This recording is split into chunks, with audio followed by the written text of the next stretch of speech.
Now, a lot of people don't understand. People are saying accident happened. Yes, accident happened everywhere in the world. I've been involved in an accident before. You probably have. But Anthony Joshua is a global superstar.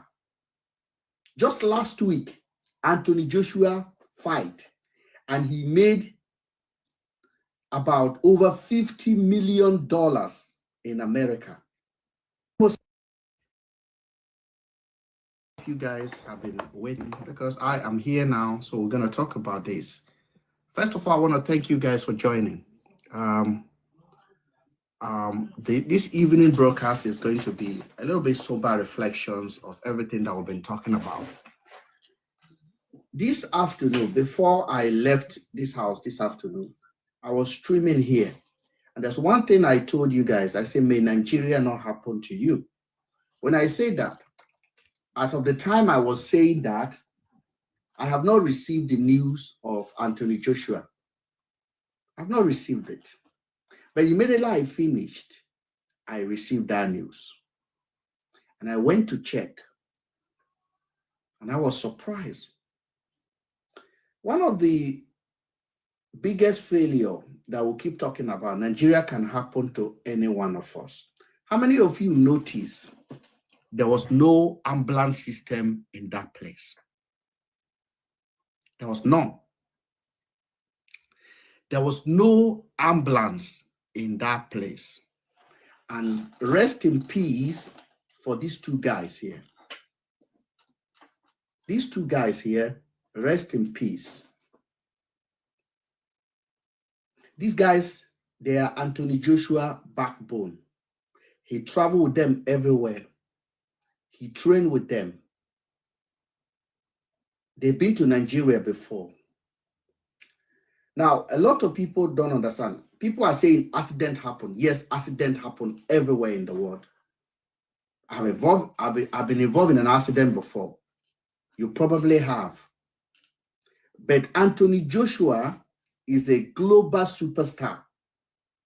Just last week, Anthony Joshua fight, and he made about over $50 million in America. He's a global icon. And Nigeria almost happened to him today. In short, Nigeria has happened to him. Let's not get anything twisted. Are they speeding? Probably. Because the accident happened around 11 o'clock. But every time accident happen like this, what you think is that, okay, what do we learn out of this? You know what I have learned out of this today? That Nigeria can happen to anybody. Do you know there was no emergency system on the scene? You see how many crowd gathered? You see how many crowd gathered? There was no emergency system. Those are the emergency you have. And this guy is a superstar. A superstar. His two boys on the ground. Gone. Him struggling to come out. Now, this is where you need to understand what happened. When that accident happened there, it was not in isolated area. It was not like in a forest. But there was no air ambulance. There was no ground ambulance. In short, Nigeria has no emergency number to call. And we are supposed to be the giant of Africa. If Anthony Joshua if the accident was so bad for him that time, and they needed to fly him immediately from there to the nearest hospital to save his life, he wouldn't have made it. Only God or whatever, the universe, sustained his life. If there was a need to transport him immediately with oxygen. They don't have it. You don't even have a number to call. Emergency accident has happened. Please send a helicopter. Nothing. And when we talked about this, somebody will say Nigeria is very rich. We are very rich, but we are the poorest of the poorest. Because I don't understand how at this level we don't have electricity, we don't have good road, we don't have emergency line, we don't have ambulance that people can call. You know why? Because you are on your own in that country. And I think Anthony Joshua find out today pretty well. I'm sure anybody who look at that video, this can happen to Wizkid. This can happen to Davido. This can happen to the president's son. This can happen to everyone. This can happen to senator. This can happen to you. When I watched that video, my heart was breaking completely. Look at him standing there. Just imagine if he could not even come out and they needed to take him immediately, air ambulance to the hospital. Who are you going to call? Those vehicles that took him, as he's moving, there's a roadblock somewhere. Traffic, because we're not organized country. And maybe they needed to get him to the hospital and immediately sustain his life. He wouldn't make it. It's a sad day. It's a very sad day. It's a sad day. On this platform, I always talked about the lack of emergency hotline in Nigeria. Let me tell you, Nigeria can happen to you when you least expected it. A common choke can take your life. A common allergy can take your life. A common dog bite can take your life. Let me ask you a question. For those of you guys that are so patriotic, that when we criticize the system, somebody come on this platform and said, I should look at the positive side. There is no positive side to look at in Nigeria. There is no positive side. We can pretend from now to tomorrow. There is zero positive side. You are a hypocrite if you say there's any positive side to look at. What are the positive side?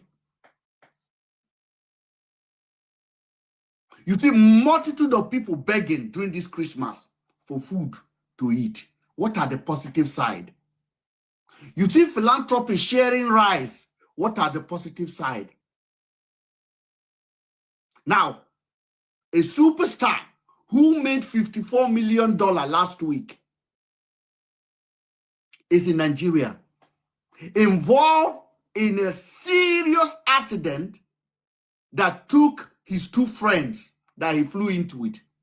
Took them. Their head there on the ground. Smashed. No ambulance. No emergency. Not on site. Nowhere to find them because they are not even existing. Can somebody tell me what you would do if you are alone in Nigeria and you are in your apartment and you left your phone in the living room and you are in the bathroom and you are coming out of the bathroom or you are climbing the bath and you slip your leg and hit your head? Who would you call? Who would you call? You're going to call your neighbor. You're going to call your Okada man. You're going to call boat. You're going to call your uncle. That is not a country, guys. Let us be honest. We can't be enjoying this system here and be economical with the truth. We cannot be enjoying this system here and be economical with the truth. It doesn't cost anything to call it out for what it is. A failed state. Unfortunately, a failed state.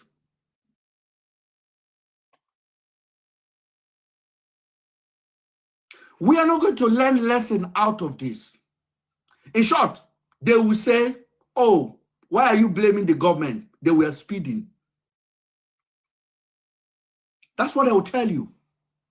Why are you blaming the government? They were actually speeding. But you also forgot that the truck parked on the road on a corner. The truck they ran into parked on the road.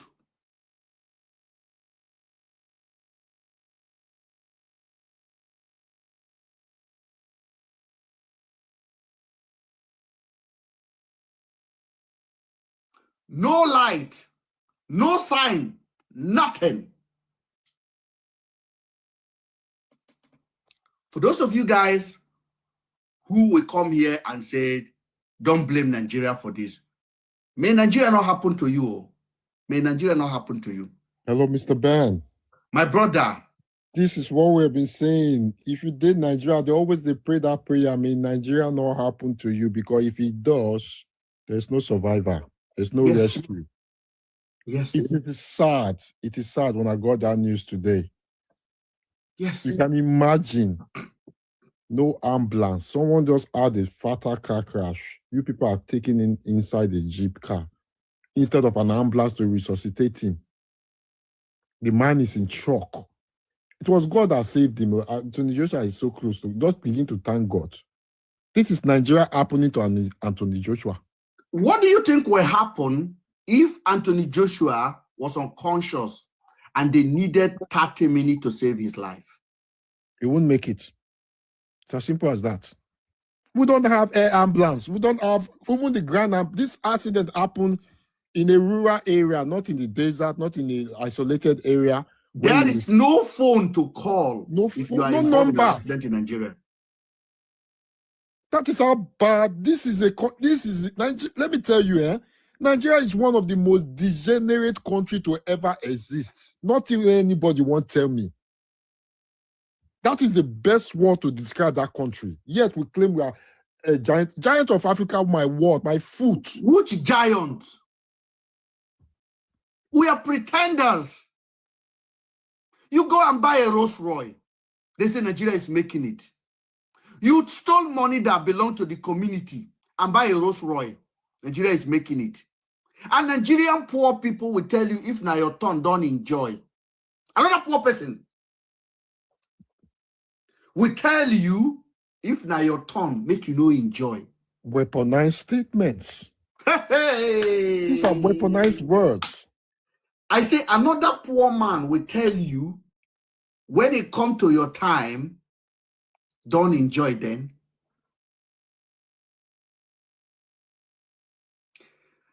If Anthony Joshua needs 30 minutes to survive that accident, she'll be gone. He will be gone.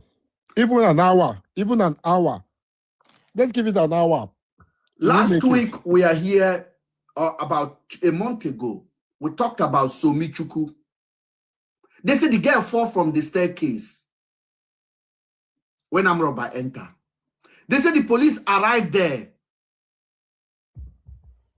The police said they took her to the hospital. They did not perform any CPR. Police don't know how to perform CPR. Earlier this year, a woman was doing her 50th birthday. A former colonel turned into hotelist in Lagos, was attending the service with his wife. And he collapsed. I remember that case. Did you watch that video? Yeah, I saw it. And the man collapsed.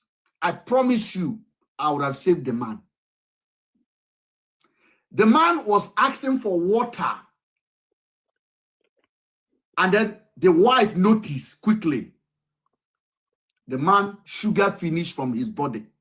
And the man went on the ground. The man died. They were all there praying and carrying him to the house, to the jeep. Nobody in the whole church, nobody can perform CPR. Yeah. Common. Nobody can perform a CPR, mouth-to-mouth resuscitation. Nobody can do it. And the church have crowd. As big as Enoch Adiboye Church is, they don't have CPR expert. Because they believe Jesus will heal them. As big as Oyede Police, they don't have CPR. You have nightclubs in Nigeria that have no emergency door. That's it. And people, hundreds of people pack themselves inside.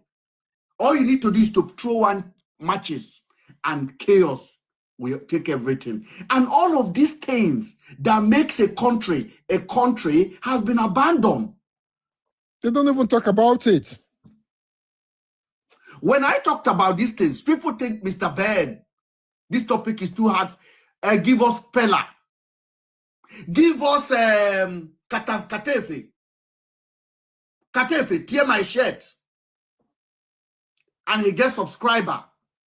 I am begging people when we are talking like this to even like. You know, like that is free of charge. Nigerians will stand down here to click with their finger. They will not do it. They go to Katefe. Go to Pella. Go to nonsense streamers. They carry lion and give them. I am not asking for lion. No, I'm only telling you our priority as a country.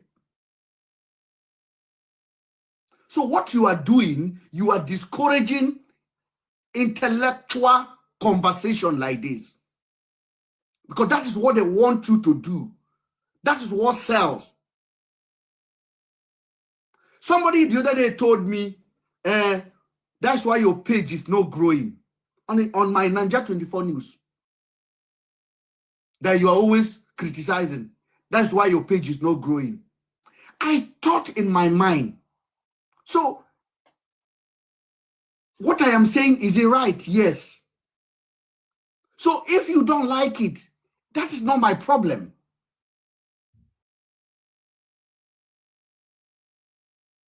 Let me see influencers talk about the lack of emergency system in Nigeria. And I want to give a shout out to Tunde Ednut. Tunde Ednut lives in America. And Tunde Ednut is always saying hard thing, hard truth. Even though I disagree with him sometimes. No emergency line to call. If you fall down in your bathroom, who are you going to call? You call your grandmama.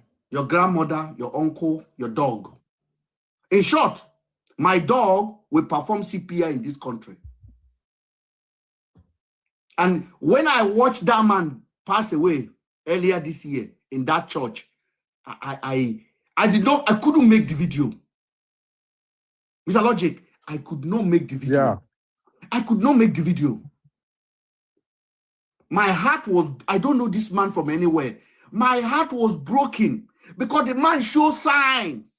It showed His signs. sugar was running low. He asked for water. And the next thing, he collapsed. And that was end of it. In a congregation of In a congregation. And this man is not a poor man. They say he's a former colonel. Then he turned a hotel owner. Where do we go from here as a nation? You look at the last time I was with Just Adetong and I was having a clash with her.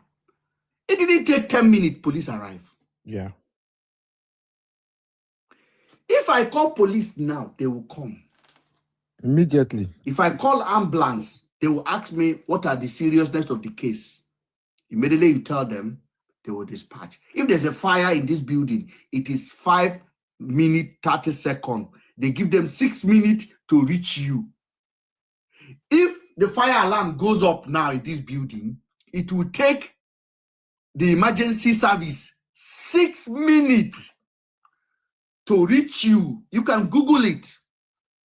It is a national assignment for them. It will take 6 minutes to reach here.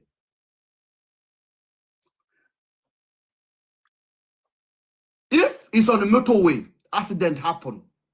This happened to me sometime in 2019. I was actually in Nigeria, and I got a phone call. My daughter and my woman involved in an accident. Before I traveled to Nigeria, I bought her a juke. That was a juke. I bought her juke. Brown new juke. I flew down to Nigeria. I was in Nigeria. So I got a phone call in the morning. Around evening time, accident has happened. They said they took my daughter to the hospital. The car was like this. Compressed.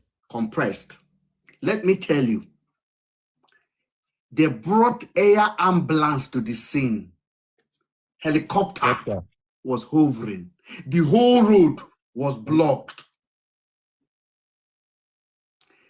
The reason they brought air ambulance, because there was a child in the vehicle, who is my daughter. And then the severity of the accident, they had to cut the car and brought her out.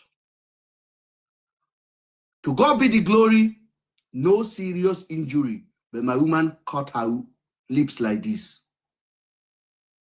They did not stop there. They took her to Stoke Mandeville Hospital. That is a military hospital in Esbury. I am telling you a personal story. Because the government know, okay, this injury, they has to go here. This injury has to go here. The reason why they brought, because when I flew back to the UK and the police then came to the house to interview us, because she was at fault. So she came out of petrol station, she merged into the motorway, and there was a Porsche that was coming on the motorway. Bang. And clear her. The Porsche, they pay the Porsche owner, because you know the insurance company will send you how much they pay out. It was 87,000 pounds for the car. 80 what? I have it. I have everything. 87,000 pounds. That's a lot of money. That's what they pay for the car. God. That's what they pay for the car. For that Porsche. 87,000 pounds. My Nissan Juke was immediately written off.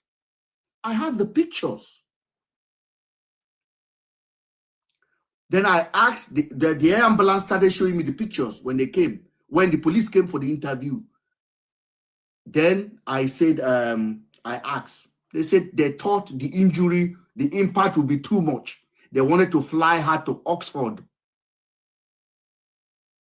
There's a children's hospital in Oxford for severe injury. But the hospital was close to where the accident happened. The general hospital in Milton Keynes was close to where the accident happened. So they're supposed to take her to that place. But they prepared, they brought helicopter in case they need to go far. This happened to me. Mr. Logic. Yeah. Do you know how much I paid the government for that? I can imagine maybe Zero. In short, when I say thank you to the police people that came, They told me they're only doing their job. When I went to look at the vehicle, I said, God, you've been so good to me. That's because that's their responsibility. This happened to me. Oh. This happened to me. I said Nigerians are using Nigerians to scare Nigerians. People are telling me now, come to Nigeria. Just, Mr. Logic, think about it. Come to Nigeria now. It's a weaponized statement. That you know, it's just like when people say come to Nigeria, it's weaponized to put fear in people. And people do not understand the gravity. You are just in the UK talking, come to Nigeria. And I'm looking myself, I'm like, you know exactly what you are saying when you say come to Nigeria. Anthony Joshua just arrived with his friend in Nigeria. Now, how far? Nigeria has happened to him. He lost his 2 friends. That is a lifetime trauma. Trauma. I wonder if he's even going to be able to come back into boxing again with this. He might not. These are the people that goes around with him every time. So what I was saying, Mr. Logic, when I thank the air ambulance, when I thank them, they say, you don't have to thank us. They took the woman to Stoke Mandeville Hospital. They took my daughter to Teaching Hospital, Milton Keynes. The helicopter returned back to base.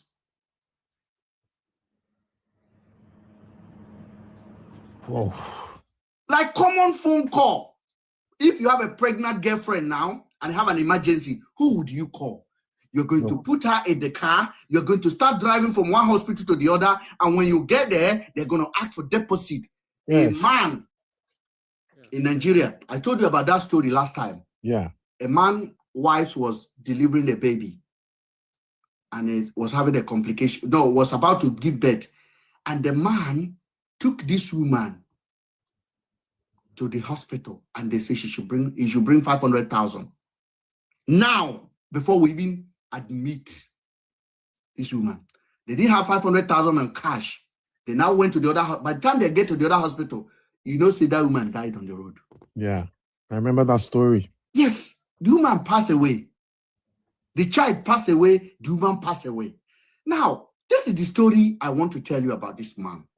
You see, we are talking about me, Nigeria, what happened to you. The man do content with his family. He normally do content with his family. In short, he videotaped everything, holding the wife like this and crying. He recorded everything. Some people said why he recorded, he was doing, no. Documentation. It was a documentation. From where they rejected them to where the wife finally pied. They have 3 children. That would have been their 3rd child. The man is now a single father in a slum in Nigeria. Let me tell you something. When I now saw the story, I decided to go and check this man, check his page.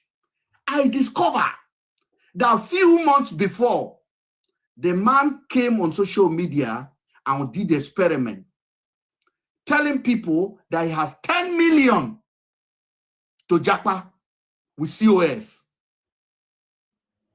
That he's thinking to start a farm. I am welcoming patriotic people. Come and see you. He's thinking to start a farm and he was asking people's opinion. He was doing content for people to give him advice, whether to start a poultry farm or use this 10 million to Japa. The patriotic people told the man to start a farm. Patriotic Nigerians. This is serious matter. The same man I'm telling you now. The man then started a poultry farm. You see his garden, he has chicken, he has goat, he has all these things. But this man, when he needed 500,000. No patriotic people. No, he could not raise it. He could not raise it. He spent his 10 million to do patriotism in Nigeria. Just imagine if that man would have given that 10 million away for sponsorship and stay in the UK here. That 10 million would have been 2 weeks work for him. That 500,000 would have been 2 weeks work for him. Or 1 week. Or 1 day job. 1 day. 1 day as a carer. The man refused. The man and his farm. His wife is gone. The farm is not growing. Nobody is buying his. This is what happened. Some of you guys that come on this platform and say Nigeria is not that bad because you haven't seen the worst of it. You are still like, let me tell you something. If you are currently in Nigeria, it's like you are a rabbit. You are just biting the cheese on a trap. You are lucky. You bite and run. You bite and run. You are thinking you're winning.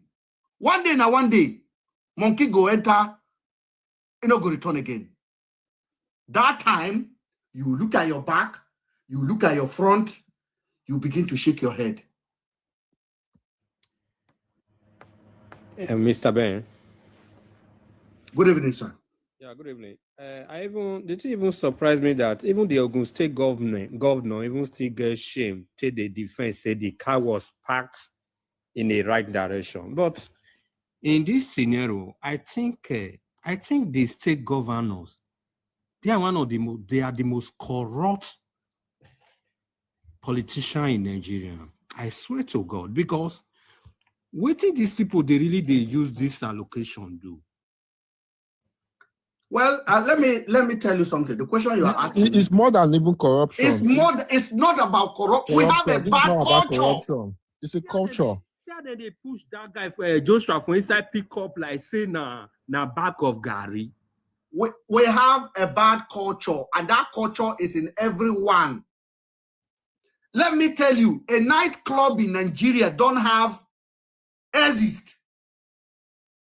Jesus Christ. We have FRCS, road safety, this thing. What is that core function? How would you allow a truck to be parked by the side of the road? In this country, in the UK, if your motor is spoiled for highway, it will take 5 minutes. They will send a pickup towing van to come and pull it out of the way.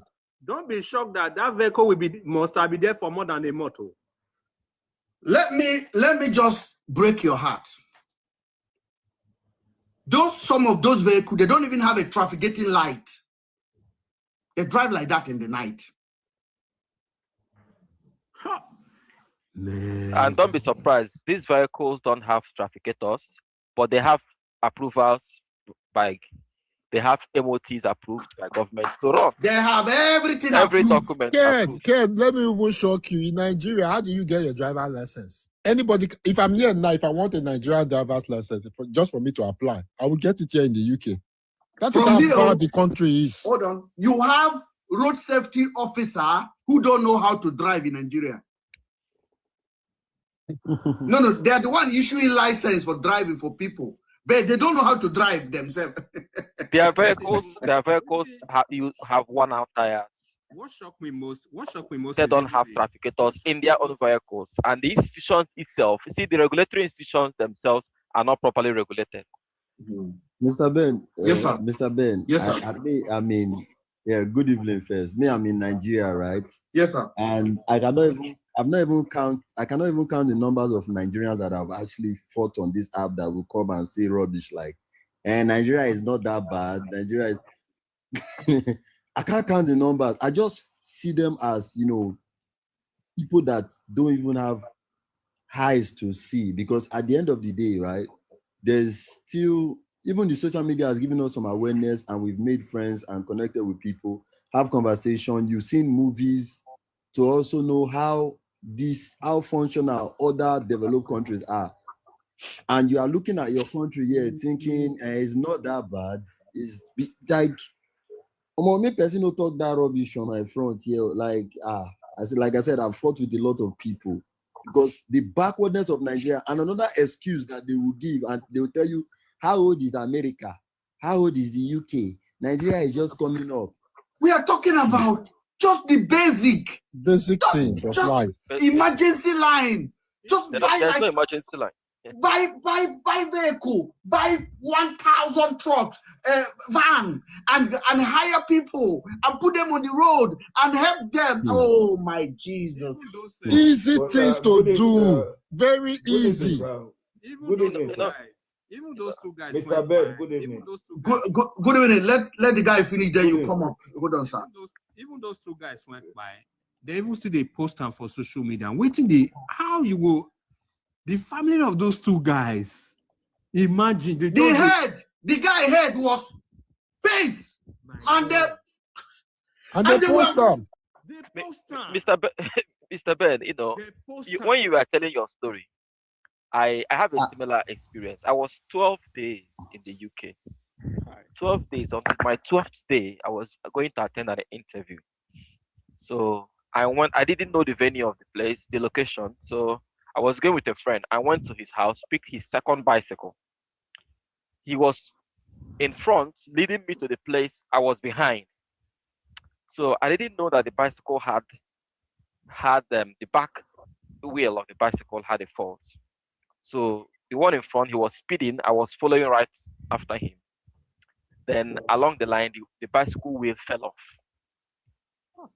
In that speed, I fell on the road. It was a tarred road. I rolled over, and luckily enough, no car was coming. Of course, it was a 20 road, so no car was coming so speedily behind me. My friend in front got to the venue. He wasn't looking back. He thought I was following him. He didn't know that the person following him had an accident. Somebody through his window saw the accident and called emergency. Through his window. I didn't know anybody there. It was a sort of a lonely place, but someone was watching through his window. He saw me when I fell over. He quickly called the ambulance. I didn't know what was happening. I didn't even know where to start from because my phone has smashed. I had a laptop given to me then by the school where I was. Everything has smashed. I didn't know where to start from. So I stood up with blood all over me, blood everywhere on the floor. Somebody called an ambulance. The ambulance came, I think after about 19 minutes, the ambulance came, picked me from there straight to accident and emergency. You know, so I mean, just imagine it happened to me on the streets of Nigeria. Content creators first. We make content out of it. Nobody knows who to call because who are you even going to call? There is no emergency number. Even if police came there, or the very first thing they would look for is where to collect money, maybe from his pocket, or maybe let's see how to exploit the whole situation to make some money. So, I mean, I relate very much with the reality around your own, incidents. But that gets to show that it only takes a location. If it happened in Nigeria, it should have been, a sorry state. If Anthony Joshua was unconscious, do you know among all those crowd, nobody know how to give CPR? Even the road safety officer don't know all those. People should have been trained in all those things, but they have interfaces with people in emergency situations. They don't know. Mr. Kemet, you are talking about your own case and Mr. Ben's own that happened just November here, right? My dad had an accident and he had to stay for almost like 8 hours with a bleeding head. So in Nigeria, we know the country.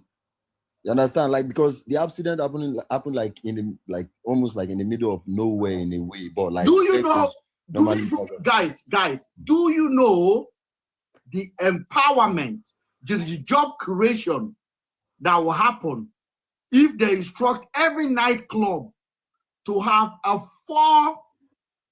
4-trained emergency responder in all of their clubs? Compulsory. If they tell the church Compulsory. church in Nigeria, all the churches that all gather the public, over 100 people, over 100 people, 50 that to 100. you must have Yes. expert. If anybody pie under your roof without due diligence, you are going to jail. Big shopping malls. We have churches in Nigeria that are collapsing and no investigation. One time, Apostle just that one that died, the one in Lagos, that one that do miracle. People travel from South Africa. In one day, 80 people died. 80 people. We have Winner Chapel, that is telling you they are building 1 million capacity. The ark. The ark of nonsense. And Ark of stupidity. Do you know that the Living Faith Tabernacle, they don't have a beam? I've been there. They don't have a beam in the middle. Because the man is proudly, he turned architecture by miracle. And he gathered over 60,000. The man who is going to do the quality control of the building will collect his bribe, or he will do it because his Reverend Father anointing. Now God work they do. They have insult every dignity of our country. And we are online laughing. Let me bring my brother that wanted to talk before I interrupt you. Mr. Ade, go ahead. Ade, if you are there, go ahead. Unmute, Ade. Ade, if you are there, if you're not there, let Hello. yes. Sharply. Okay, Shapiro, good evening now. Shapiro, go ahead. Yeah, good evening now. Good. I've been listening to your comments, your presentations, and I feel so bad that platforms like this, people don't get attractions to it to learn. Because like what is happening in Nigeria, for those of us who are fortunate to be outside the country, when we begin to speak, people back home begin to think we are foolish because they've not been opportune to see how systems work. What is happening in Nigeria is that most of our institutions have been bastardized and nobody is held responsible. And even our so-called senators who are ought to enact laws that can put some of all these laws in place, like in developed countries here, offices, public places, there are regulations they put for security, safety, exit points in case of emergencies. All those things are there. But in our country, nobody looks in that direction. And when you begin to tell them back home, this is how things are done in developed countries that help, that make things go well, they will think and begin to laugh. Nobody is serious about it. The government is not doing anything. The populace are not even responding. They are not even willing to learn and to know what to do. It's very, very unfortunate. Like we've been saying, in Nigeria, there's no number you can call in case of emergency, nothing. If anything happens, you are your own. Fire, you are your own. So when I feel so pained at times when I look back home and see the way things are being done, it hurts me because here, like the issue of the man that collapsed in the church, where I work, even here in Italy, they have it is a law. Any organization, they are even training their workers. They are supposed to go on courses to teach them to respond in case of emergencies.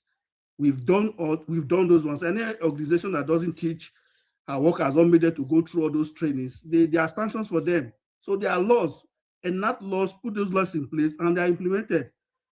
As I went for that training. I can minister those response in case of all those issues. But Nigeria, we don't want to learn. We don't just be there and be calling ourselves giant of Africa with no things to show for it. Very, very unfortunate and painful. I just hope people will listen to pages like this, listen to talks that are coming up from these productive and educative pages, platforms, and learn. And I will put our leaders, put our senators, put our House of Reps members to the task. Let them enact laws and implement these laws for safety, security. They are busy. They are busy looking for one influencer that will help them instead of looking for institution that will change. This afternoon, I talked about institution. I talked about the failure of the state and the failure of our collective responsibility. Schools have no emergency services. School, they don't have paramedic, they don't have CPR manager, they don't know anything. Schools. They have empty first aid boxes. Schools. Nigeria is a joke, I beg. Nigeria is a joke. I know Anthony Joshua almost pie in. He came out, he saw his two friends on the ground, finish. And they were pushing him left and right. In a jeep, no ambulance. walking with his leg after that. Mr. Ben, good evening. Let me just quickly share a story, sorry. Go ahead, sir. Go ahead. You know, I'm actually in the UK. The truth is that Nigeria system is finished, and the prayer of everyone, like me, I'm even scared of going to Nigeria, is don't be in an emergency in Nigeria because you're going to die. Just pray never to be in an emergency. This year, March, I lost my fiance in Nigeria. In the church, she actually collapsed in the church. Do you know what these people were doing? They started praying. They started praying while she collapsed in the church. After they were, as they were praying, they see she wasn't like responding. And this person was actually passing out. After some time, I think it took them like 30 minutes, half an hour, they started rushing her to the hospital. She gave up on the way to the hospital. And this is the personal experience for you. Yeah, imagine the carelessness. That's how she died. If it's a working system, there is no way. No one knows what the simple first aid, no one knows. CPR, they don't know what it is. Because the pastors are telling you miracle will heal you. Yes, that's what they believe. That's how this girl died. For nothing. I know you are talking. Do you know in this country? Let me just talk on the pastor story, right? So I lost my uncle this month, right? And he's a pastor in Abuja. He runs one of the Redeem. So this man was diagnosed with cancer, right? Like years ago. This man was at least doing well. He's retired. His pension will be able to cover up for some of the bills and all of that. Because he was a pastor, he said he had faith in God. Hold on. Good evening. All right, go ahead, Apes. Because he was a pastor and a gullible Nigerian as well, he told himself that faith will heal him. He buy a day to his birthday this month. Did they know that if Adeboye is traveling, Adeboye that is traveling have a medical box that they carry with him? Did they know this? Did they know that Adeboye, when they take BP medicine, Oyedepo has a medical. He take medicine every morning. They are lying to you. You're lying. Adeboye, they take blood pressure. I just told my mom. They take amazing. I can be very blunt with my statement. I just told my mom, your brother, because he's the elder brother, I say your brother died of his foolishness. Not like Apes, hold on, because the son is sharing some very personal experience. Please go ahead. My condolences to you because you lost your fiancé. And unfortunately, that Nigeria has happened to you. My brother, that is the reality that we are trying to avoid on this platform. I begged people last month. People think I was joking. I said, don't go to Nigeria. Nigeria is where you have fake alcohol. In mass production, they are not producing one. They are producing in mass production. Mass production. Coca-Cola, fake. Orange juice, fake. Star, lager, fake. Martina, fake. Bread, fake. In short, everything is fake. Because there is no system that is put in place to check all of those things. Because everything, is corruption that has eaten so deep that even they know those people that are producing the fake, they can't do nothing about it. They always want to shut them up. Government has no responsibility to ensure protection of lives. Because like you can imagine someone is dying, and you know what is the medicals? What are they meant for? Even the pastors themselves, they go to the hospital when they are sick. They go to the hospital. I think they should arrest a pastor that pray for somebody for healing. I'm telling you. That's true. It's a criminal. They should arrest any pastor in this country. In this country, if you come here as a carer from Nigeria and you pray for your client, it's a problem. That's the day you lose your job. Or start preaching to your client. In short, if you say, hey, may God heal you, you are done. Your job is finished. Because that means you are no longer have faith in the medication that they gave to you to give to the man at 2 o'clock. Your brain don't dilute. Something else don't enter your skull. You can't look at your client. Can't they say, be well in Jesus' name? No, nobody invited you to come and be well. They gave you medication. They say at 2 o'clock, you give medicine to this man. At 3, you check his insulin, his blood pressure. Now you go pray. You are gone. Your job is gone. Me say your brain no well. That's how Oyibo see you. They believe say your brain is no longer. In Nigeria, you have a medical student that is leading a fellowship for healing. You they study medicine. You they attend healing school. It not be. You are studying medicine. Then every Friday you are going for healing service. Healing fellowship. Your brain is kaput. Madman. I don't know. Our go-to Now, is come to even think God of is it. Not that these people don't know, like the leaders, the pastors, and the politicians. They know all of this because they do come here. They might not even know. Don't forget about being here. You might be in the civilized world, but your brain is still in there. No. What do you think? Like the leaders don't know. The leaders know. Why are they flying themselves here to come? No, the leaders know now. Akpabio just collapsed. Akpabio, the next available flight to London. Bring them here. They know. Their children know. Is it wickedness or what? No, it is not wicked. It is the people that accepted it. Yes. You can only be treated according to how you are addressed. The people of Nigeria have accepted it. Okay, I am just telling you, a brother came here now and said, this is kind of platform that should be promoted. But let me tell you, this is the most wretched platform in the myopic mind of Nigeria. Yeah. What we are doing here is disturbing their brain. They're not interested. They're not interested. We are talking too much. But sometimes I look. I said they will come here. People come here. We have to beg them to like. You know, they like. Because TikTok will say, your people are just, everybody just watching. I know sometimes you can be overcome by the conversation. But people, do you know social media don't even promote people like us? People in the comments, people in the box, everywhere. They don't. Social media don't. Social media algorithm don't favor us because we are already on the hard topic. For them, they cannot make money and they cannot be popular in what we are saying because they don't want you to get sense. They want you to be foolish.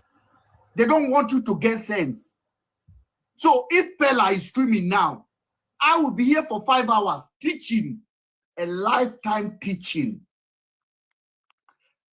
At the end of the evening, we have 1,000 people that watch our live. Pella would turn ring light on and do like this. And then you will have 100,000 people that watch it at the end of 30 seconds. 30 minutes. What is the other one? This popular one now. Katefe would tear his t-shirt. Nigerians go there and started paying Katefe 1,500 every month. They are subscribing. Display madness. They are subscribing. They are subscribing to madness. Mr. Ben, and when you talk about it, they will say you envy the boy. They say you are jealous. They say you are jealous. With envy, grace. The biggest YouTuber in Nigeria, I think they say he's top 7 or top 3 in the world. Streamer in the world. He's a pastor called What God Cannot Do Does Not Exist. That man should be jailed. The people, if I talk to him, I'll get enemy. That man should be locked up. He cannot do that in the UK here. How can you come out and you are telling what God cannot do does not exist? That is the beginning of common sense devaluation. Keep that your faith to yourself because there's so many things God cannot do and God allow you to do it. God gave you a road to maintain the road. God gave you brain to teach, to do hospital. To think for yourself. To think for yourself. The right phrase is this. God will not do for man what man can do What for man himself. can do for Yeah, himself. exactly. It's just like I was having a conversation with one of my colleagues. She's a Nigerian too. So every day she comes to work, she keeps praying and all of that. So all of this your prayer. Why didn't you stay at home and not come to work and pray to have money? You just keep praying. She normally listen to this and what God cannot do does not exist. She keep doing all of that. I said, but you are coming to work every day. Why not just take like 1 week, stay at home, or 2 weeks and don't come to work? And see And what let will money happen flow in in your your pocket. life. Let's see. I think it's a mental illness, though. Now It you are is, sick. oh. You are Good sick. evening, You go and take everybody. paracetamol. Oga Lord, just hold on because somebody's talking before you join. Sorry. Just came You up. are sick. Thank You you. go and take paracetamol. Is it not that paracetamol is meant to cure you of the headache? Why not go and pray and start praying? Oh, headache should go. Headache should go. You understand? But you go and take paracetamol because you have the medical personnel that have been designed for this. They have been trained to make you understand that paracetamol is going to cure you of headache. Then, okay, go ahead and start praying and not take your paracetamol. A pastor say he was driving. His fuel finished, and he prayed. Go enter the car. I heard this one. Adiboye. It was Pastor Enoch Adiboye, the headquarter of Lai Machine. You know what? I beg. No, I stuck him. Me, I'm a Christian. I love my Jesus. But personal, I will not convert to. The man said he was driving, and the man said he went to Colorado in America, and it was snowing. They see snow. God sees snow. And he says snow should stop, and snow stop until he finishes. No. He said it with his mouth. This one is not like AI. The man said he had a tea with Jesus. Jesus came and they drink tea together. And this man is like Coca-Cola in Nigeria. His congregation is like Coca-Cola. My sisters go to that church. My in-laws go to. In short, my in-law is the pastor.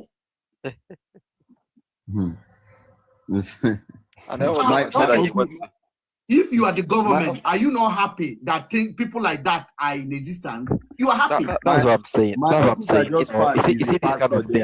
It's Apex. Let me just make a point in line with this. You see, this kind of thing is what sustains the regime of oppression against Nigerians. Yes. You can remember in 2019-2020 when the Company and Allied Matters Act was about to be amended to start taxing churches. All the churches went head on against the government. They didn't want taxation to happen. And Buhari's government gave them a condition to support them, to keep mute and calm, and to not protest against the government. I like that. It was this Malami. I have a video. This is what is called in political science co-optation theory. It has to do with being able to co-opt opposition forces into the system by giving them benefit or giving them conditions that will be to the benefit of the government. It's one of the power consolidation theories, like controlled opposition, co-optation. That's exactly how they have held down churches to be in compliance with what the government wants. It was Malami. It was Malami that actually made that first announcement that the government, because at the time, Oyedepo, all of them were criticizing Buhari government. And they went and made that meeting and came up and told them that the government can appoint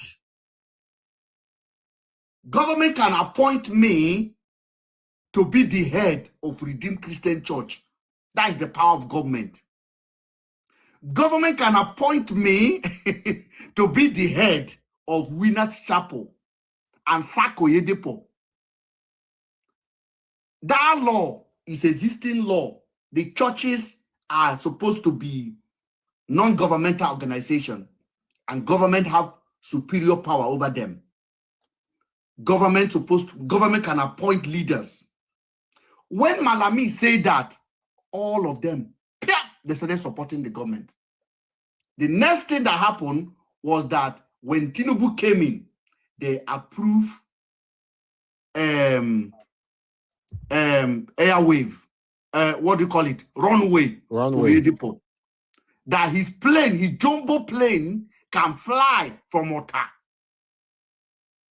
From front of his church, his plane can fly to America. Nigerian government approved it for him. Why do you think those bribes are coming? Because they know the assignment these people are doing in our society. These people, they are the advocacy for government. They basically hold you down. They gave you sugar. You go to lick am like mumu. They give you false hope. They tell you a passport is appearing under your shoe. You are going to America. Recently in Ghana, one madman came out to say he's building a Noah's Ark.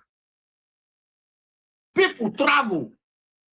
People travel from all over. Do you know I like that guy, Mr. Temen? I like that guy. Because what that experiment that guy did is the most valid experiment we'll be looking for. Shows that we are mumus. Christians are stupid. Christians are stupid people. Most Christians are stupid. And people travel from every country to that place. The guy went on the club that night and sing with Sarkodie and say, party hard, my people. Nothing that happened. You don't cash out. You don't cash out now. No, my sister, go ahead. Something. Smarty, go ahead. I don't know. Okay. Oh, do you have anything to say? Or Mr. Law No, can take no, over? no, I'm just paying attention. Mr. Law, go ahead. Mr. Law, sorry for holding you down there. Oh yeah, yeah. Good evening, everybody. I hope everybody's okay. We are not Oh, okay because okay. today Nigeria has happened to these two people and almost happened to Anthony Joshua. It's probably happened to Anthony Joshua for the rest of his life. Yeah. Because he lost two friends It's happening to people right now. that followed him to Nigeria. He lost them there on the road. And his life is almost gone out of his hand right there. And that is Nigeria that we're praying should not happen to people. Go Yeah. ahead, sir, Mr. Law. Now, talking about what we are talking about here, see, get it. We Africa it has imbibed in us that we must, or let me use must. We must serve something. It has been in our DNA that we must serve something. If we are not serving Jesus Christ, we are serving Allah. If we are not serving Allah, we are serving Amadioha for the Igbo, or Oromia for the Benin, or Isango for the whatever tribes. So it has imbibed in us that we must believe in something. But now we don't have problem with that. Where the problem comes in now is the brainwashing inside what we believe. Like if we go to the olden days believes on the Amadioha, but they will give you herbs. Although they believe in Amadioha, they will give you herbs that will cure you of anything that you are sick of. They will tell you to take this herb that it will cure you. But in these days, what we have now is people giving you Jesus Christ without giving you herbs or without giving you medicine. People giving you Allah without giving you medicine. That is the problem we are having now. We don't have, for me, I don't have a problem when people have their belief on anything that they want to believe on, because it's something that has been from the ancient world up to now in Africa, that we must believe on something. You understand? We don't know where it started, but we must sure believe in something. But please don't take, if you are giving us to believe something, also allow us to take medicine when we are sick. Also allow us to believe on something else like reality things. Don't just take all those things we like we serving Amadioha. Don't just give me Amadioha. Give me herbs also. Let me take herbs and be okay. Don't take me to the hospital and like there's one woman who normally do adverts. Sorry for talking the story, that normally do adverts about selling things and all the rest. The woman is a Jehovah's Witness and she was having breast cancer and all the rest. They took her, she asked for help. Everybody contributed to her to go and do the cancer, to go and do the cancer of the breast and all the rest. Reaching there, they asked her that they will give her blood. That they will give her blood. This woman did not take it. And as we're talking, that this woman is dead. You understand? Don't give us that kind of Christianity. We don't need it. Tell us, yes, there is God. Tell us that there is God. Yes, we will believe you. But also tell us that medicine would work. Even tell us that God brings medicine to treat us. Let's take it. But That's lying to us. Mr. Law. Yeah, I can hear you, sir. If they say that, they are shortchanging their businesses. Now, I come here every time and I reminded you guys that there is a man in Nigeria called Apostle Suleiman, stood in front of 5,000 people and told them, he asked a man to enter toilet in Germany and appear in France. And they clap.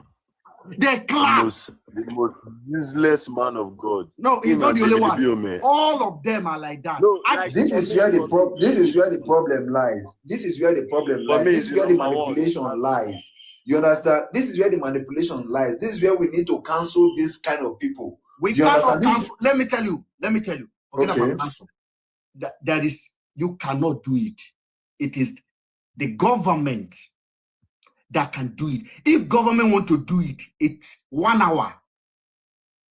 It's just policies. It's 1 hour. It is a policy. It's 1 hour. Once you use 10 of them to do example, the rest will learn a lesson. It's an hour. Once the law is passed and they start to enforce it without prejudice to anybody, without any favor, they will first of all start from Oyedepo, Adiboye.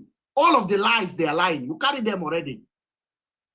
But where you have this kind of, do you think the Archbishop of Canterbury, the head of Anglican Church in the UK, will come and tell you, God will heal you of your headache? No way. Do you think the Archbishop of Canterbury, a man who was working for Shell in Nigeria before, and they appointed him the Archbishop of Canterbury, he's the head of the church in England. Do you think that man will come and tell you God will heal your headache? He can't tell you that, because that's not a good example. Because we have the power to do those things for ourselves. They give us this religion to control the mind, and it has actually affected us. They started small, but now they don't even need to act anymore. The mental slavery is there. Do you know in China today, the little church available, Nigerian church available, once they contribute their offering, do you know the pastor don't take it home? Do you know who come to collect it? The police. The community police come and collect that money. The police will enter and pick the money every Sunday. They go to everywhere where the religions are collect the money. And you dare not open church without permission. In short, you're not even allowed. Why do you think so? That's the same thing. I think that's happened in Kenya as well. Kagame was the president of Kenya. Rwanda. Yeah. He said you can't open a church in Kenya without a license. But here you have a medical doctor in Nigeria who will jump and start a church. A pastor, Paul Eneche, is a thief. I say it. Adiboye, That one is ass. Oyedepo, all of them, they are the people that hold you where you are. You are blaming Tinubu. Tinubu will come and go. They are brainwashing you. They are making you to brainwash your children as well. It is that's why immediately Nigerians enter UK. They know they go church again. Why today they don't go church again? Because that's the reality of life now. Who cares? Everything where you they pray for is at your door. You they look for hour on Sunday. Somebody go tell you. Which no they pursue them again. Which you know they work anymore. Which you know they pursue them again. They are now confronted with how many hours they complete this week. I did 72 hours, including Sunday. No choir, nobody.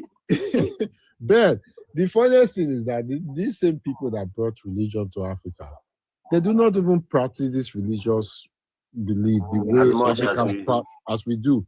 If you go to a Caucasian church, let me shock you, for Caucasian church, if you dey inside church like this, you receive the gospel. If you be a smoker, you will come outside. Smoking joint, you dey for smoke and church. come back and sit down. Nobody go look you like say, but one thing. You will come outside for church, smoke your cigar. After you finish, you will go inside church. Everybody is the same. But can you do that in Africa? They will judge you. You see the difference? That's the difference. So what happened to Anthony Joshua has been happening to a lot of people in Nigeria. We have shown examples. We have showed the example now. We've showed the example. So many examples. Probably happening now, sir. It's happening right now. Maybe like 10 cases now. It's happening to police officer. It's happening to police wife. It's happening to government agent. It's happening to everyone. I said, we don't have a country, my people. Don't let anybody with Lamborghini deceive you. This is a superstar we're talking about. Oh. This guy earned $54 million last week. No, it's 98. Make I say 98 something, after tax. No, the total no, money vex. was 100 million, Ben. Make I Yes. say something, I beg. Go ahead, Vicky. I am so angry. When I saw the news, I was so angry. Why I was angry was because I know Anthony Joshua to be a rich person. I know how much he earned recently. Even though I'm not privy to what's happened, how the accident happened, but with his money, couldn't he have taken helicopter? He no say the road no good. He no say our road no good. We dey apply road to reach where? And you know, saying carry other people to follow body. I just dey vex. Because if Nami get that kind of money and I know the state of our road, I no go apply the road. I'll do everything. I'll go charter plane, whatever it is. I no go subject myself so that kind of I will not even drive 30 minutes with that kind I of won't wealth. even drive. I'm telling you. Now there my pain day. That this man has money. He just won money in US recently, for God's sake. How much is helicopter? $10,000. You don't reach your place. You don't reach your place. What are you trying to prove? And possibly maybe the driver driving the road no know where pothole they no know how bad the road is. And possibly they were on speed. I don't know. Or Because they maybe were they going- don't they drink. were Sef. going in If you cover. don't even shark, Seth. Because in Yes. Nigeria, you drive, you can be Yes. driving and be drinking. This accident could have been avoided, my brother. Could have been avoided. And one thing With the again, cash you have, it could have been avoided. adding to was what you one- said there, you know, in Yes. Nigeria, Mr. Ben, Hmm. people don't learn how to drive. Come to UK and get a driver license. You see the attempt how hard is it for you to get a driver license? In Nigeria, I can just buy My a car dear, and start driving. No, the you first can, time I you was can, in- they can post the it to first time I you. was in UK, I think say I be expert for driving. I think say I be drive. I failed the driving test 3 times. Yeah. Now the 4th time now I pass. So it I can did be that test. he's driving. You don't know the next driver, what he's driving. You I understand? failed 3 times. I was angry for little Auntie mistakes. Na im dey dey fail me. Auntie Vicky, a typical Nigeria will tell you now because you don't know how to drive. Now let you fail 3. No, oh my. Me, I Now was even, wait, I was now still- wait for your, now wait from your mother's side, they affect you. No. Now No, wait what from your I'm mother's saying side, is- they what I'm affect you, saying Auntie is- Vicky. You see, Now I wait, was no. such a good Now wait till driver. Naija I person dey go drive tell from am. Lagos, go my place, Wasaba. I go drive, go come back. So when I go to UK, I thought, say, since I've been driving for 20 years, say, I no be to drive.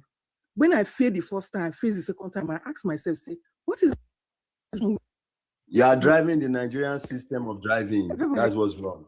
driving Lagos?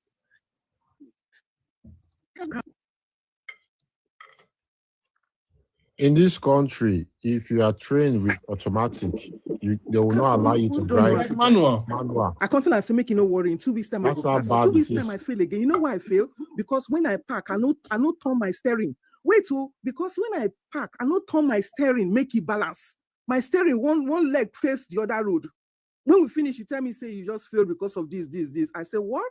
I don't agree again. No. In fact, I just stop whatever I'm doing. I went to start from beginning, driving school.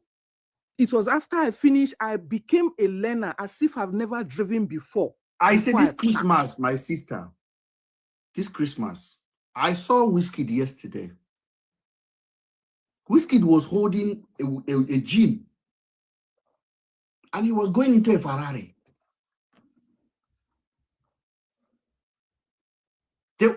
These are supposed to be. Can they do that in the UK? No. They're not born away now. Nobody Can they won't do drive that in yourself on America? the road. Can they do that in No. Dubai? They're not born their way now. You can't do it now. Even Mikel Oh, will be Mikel. When he was in Chelsea playing in England, he was banned from driving at a point. You understand? Because I say Nigeria- Burna Boy constantly carry alcohol and enter his Ferrari. And they have police escort following them.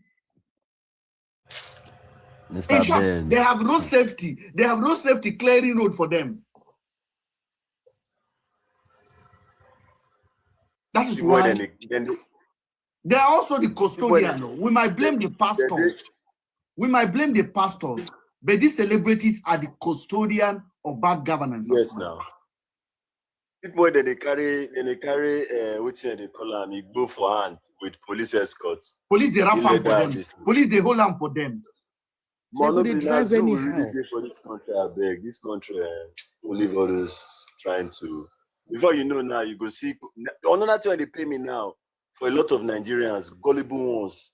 They'll begin to do comparison with Ghana, with like we know if we just ask for our own, we know if we make example with proper countries where things they function, we always look for the ones where be like, say, we better pass, or I don't understand. I If want I see to any, go ahead. I'll continue. Let me bring Don Pedro. Don Pedro, go ahead. If I see any Nigerian where they make comparison, I don't automatically say this. Apex, hold on, let Don Pedro. Jollof rice competition that they like. Apex, hold on. Let Don Pedro go ahead. Actually, Nigeria get problem.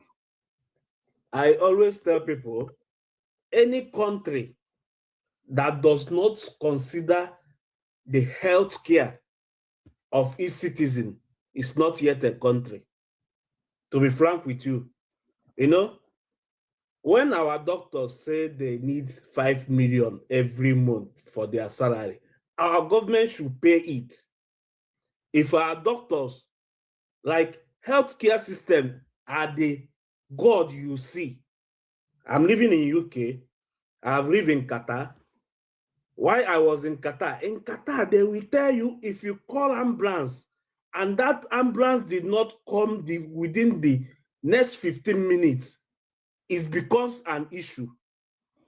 15 minutes.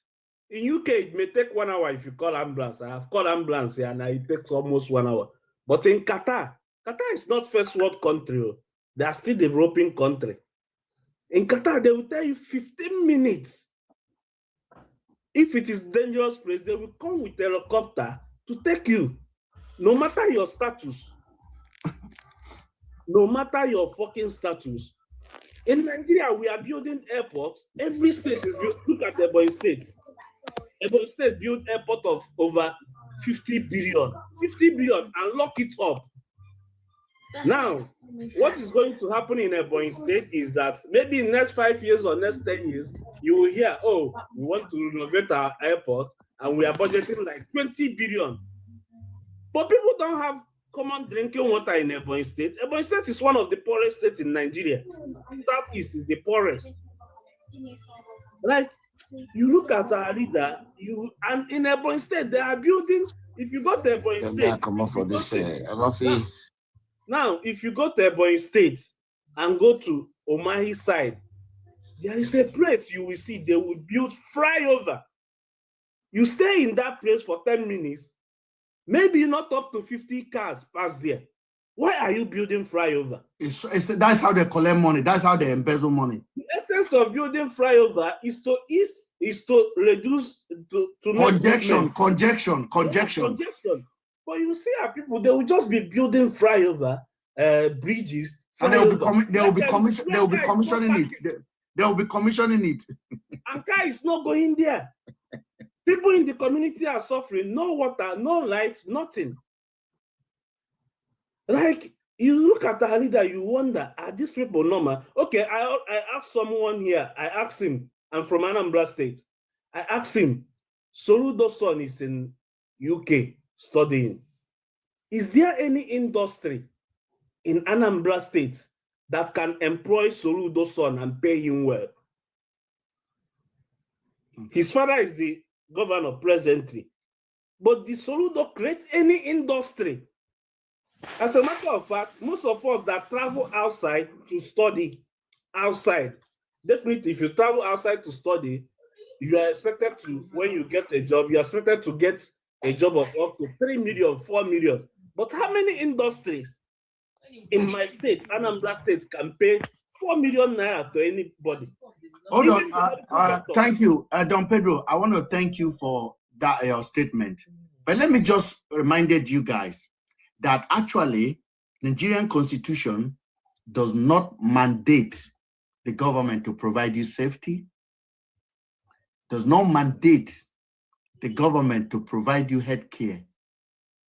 It's in the constitution. Then what are they providing? Nothing. No human rights. The constitution said that even though the government can do, government supposed to do this, you cannot sue. You cannot sue government if they don't do it. Government says safety of life. If somebody decided to go to your children's school and pay all the picking where they there, you cannot sue government. If Tinubu convoy decided to run you over, you cannot sue government. If they want to pay you, na dash, na out of pity, constitutionally, you cannot sue the government. It's there. It's written. Section C, Section subsection 6 C of Nigerian Constitution. Now people will draft that constitution. Now we go blame them. They don't get American humanity for constitution mind. we still they use now. I see that constitution say you cannot sue any government parastatal from the state. Hold on, let me tell you something. You know the water, that water bind pump where they work out. If a Ebonyi State or Anambra State decided to carry poison, we go pie people, put them inside water, it pie everybody with the hospital. You cannot sue government for that. That's why you know they see Nigeria sue government now. How many Nigerians they sue government? Because the judge no going. They say the judge are not allowed to hear the case. But they don't say it bad word I here. don't know what they're bombing for Nigeria, self. They say the judge are not allowed to hear the case. Me, if I come out now and I fall, snow fall, government no remove them, and I go sleep, and I look, say government supposed to remove them. I go call no win, no fees. I say yesterday I fall on my street. There was no salt on the road. There was no cleaning, and the government supposed to clean it. They will write the council a letter. Even your car here in UK, if your car damaged on pothole, if your car damaged on pothole, you can sue the local government council. I mean, like, sue, you call a lawyer, say, I want to sue a local government council. They say, what happened? Say, I was driving, there was a pothole there, no sign, nothing. I jump into it, and then my shock absorber is broken. They will write to the government will respond, and they will pay you. You go your own way, they go their own way. I say Nigeria don't have emergency line to call. If you enter your bathroom and by mistake you fall, you go call your mama. If you know the pick, call your sister. If you know pick, call Uber or call Okada. We go carry you. May Nigeria not happen to you. Not happen to us, so I'm telling you. That is the word. May Nigeria I not was happen thinking to of you. retiring back home. I don't they change my mind. Oh, everybody that have retired back home, how market? I know so many people that have I moved don't back. change mind. They I run go back home. Let me tell you, my sister, live a good life. Go to holiday when you want to go to holiday. Eat good food. Save your money. Buy life insurance. Enjoy your Anywhere life. I buy them, bury me there. If anything happen, that life insurance will pay your children out. Life is good. Just enjoy. This life no pass like that. Many of my friends that are going to Nigeria, let me tell you, now Kwekus they go for. Many of my guys that are going to Nigeria regularly, now Kwekus. Toilet first. That's it for stomach pain when we dey give them. Not be palliative, flagyl. I dey hear that, sister. I say many people where they go now Kwekus free Olosho. Normal Where life. they find go? Chlamydia, now they go carry. Chlamydia. I full Nigeria now. They say we are enjoying. You go sit down for bar. You go buy Jameson. You go buy a bottle of Jameson for 10,000, 15,000 for one shop. You go buy Glenfiddich 25,000. You don't go ask yourself, Glenfiddich, what did they sell 45 pounds? Where this man go see 25,000 on from for this shop? You go sit down, come cross your leg, they make video, they drink them.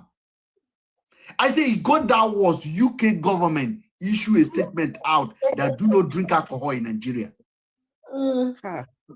It's serious. You damage your liver. That's one na the cocoa. UK There's a government. place inside markets where they do them. They manufacture drinks. Yes, they manufacture everything. So I say, hold on. I got a video here. I got a video. I can't show it on TikTok now. A guy carrying his car to go and fix his vehicle in a mechanic workshop. The guy used 80,000 naira to buy oil. He used his own money to buy oil. I think Toyota oil. I think original. I saw that video. Yeah. He spent 80,000 to buy it. Gave it to the mechanic guy. The mechanic guy then swapped it with fake one. When the guy came, the guy looked at the... Madam, you watch that video. The guy looked at Yes, I watch him. He look at the gallon. He say, look at the gallon. He said they are not the same. He begin to slap this guy. The guy say he won't make small money. The guy used his own hand, go buy the oil, come. The guy had fake one inside the room. As soon as the guy turned around, he swap it. So it's not only government, even our people self, all of them. No, all you of should them, blame- their mindset, eh? You should blame government in every, as in government is the head of everything. Government is the head. Even our religious people, government can control. Everybody in Nigeria is looking for ways to exploit the other person. Yes. Yes.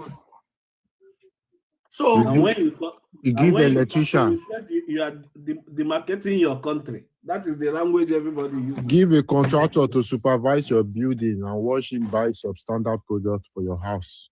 I saw, And I put the made a rest of the video. money in his pocket. I made a video the other day. I said Tinubu's son is moving around with too many convoy. Somebody told me, say, when it's your father, make you not move around. Now, poor man, they tell me like that. Now, poor man, oh, this person where they tell me like that, you don't get shishi. Oh. He say, when it is your father, make you not move around. He say, when it's your father, make you not move around. Somebody talk about Soludo's son now. Soludo's son, they London here. The guy, they do his own life. You know, they even go Nigeria, go see him, Papa. He just they live his own life here. The guy talk and say they buy clothes sometimes from charity shop. Because the guy have been institutionalized in the system. Yeah. El-Rufai's son is here. He live his own life. Nigerians are cursing them. Say, God, they share problem. They don't share them for Soludo. Because Soludo's son is not in Nigeria, going with convoy, chopping money that does not belong, that belong to the people. Nigerians see that boy as a loser. Nigerians are seeing the boy as a loser because the boy no go stay for Abuja or Anambra and be going with convoy and be popping champagne in the club and be going with 10 security. The boy is taking train in London, living his own life, jejeje. Nigerians say the boy is a loser. Ah, oh God, when you share problem, you also give big men.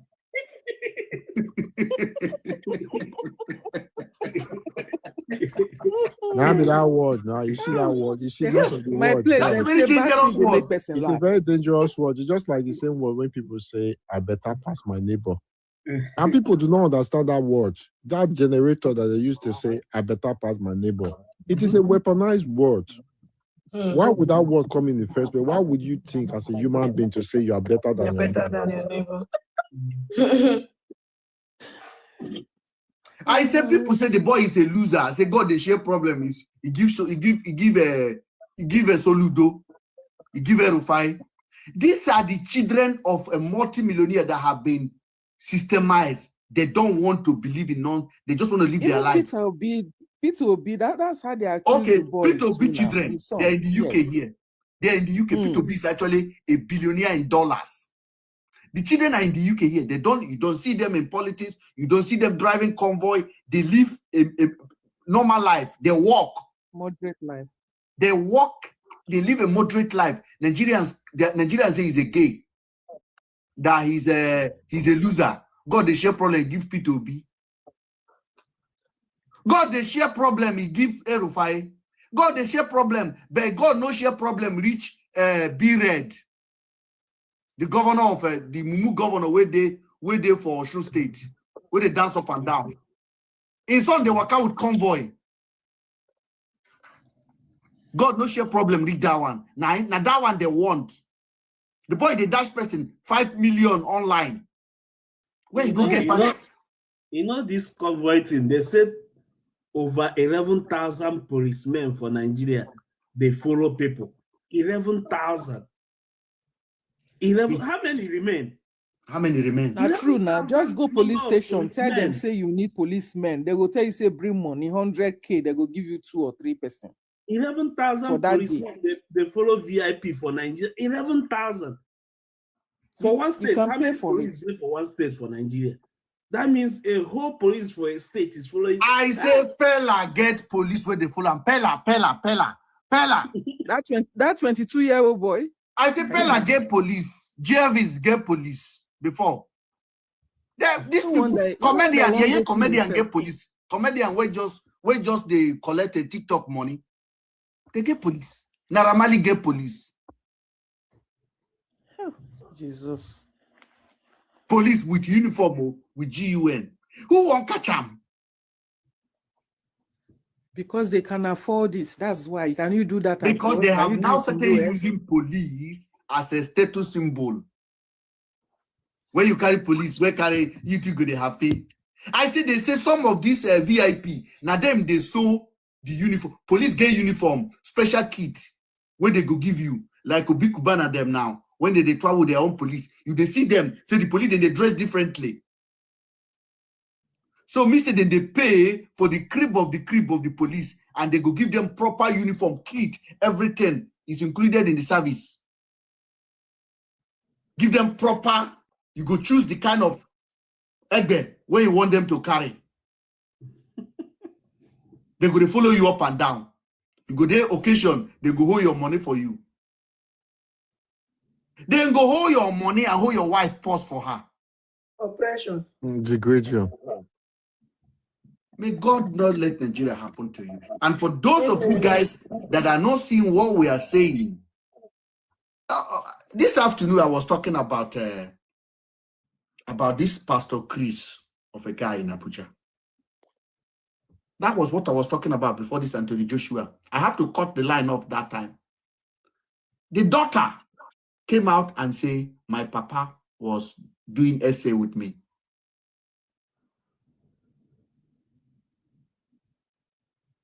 Say, make government go check that ground. Say somebody, the very person under that place. Nobody don't arrest the man.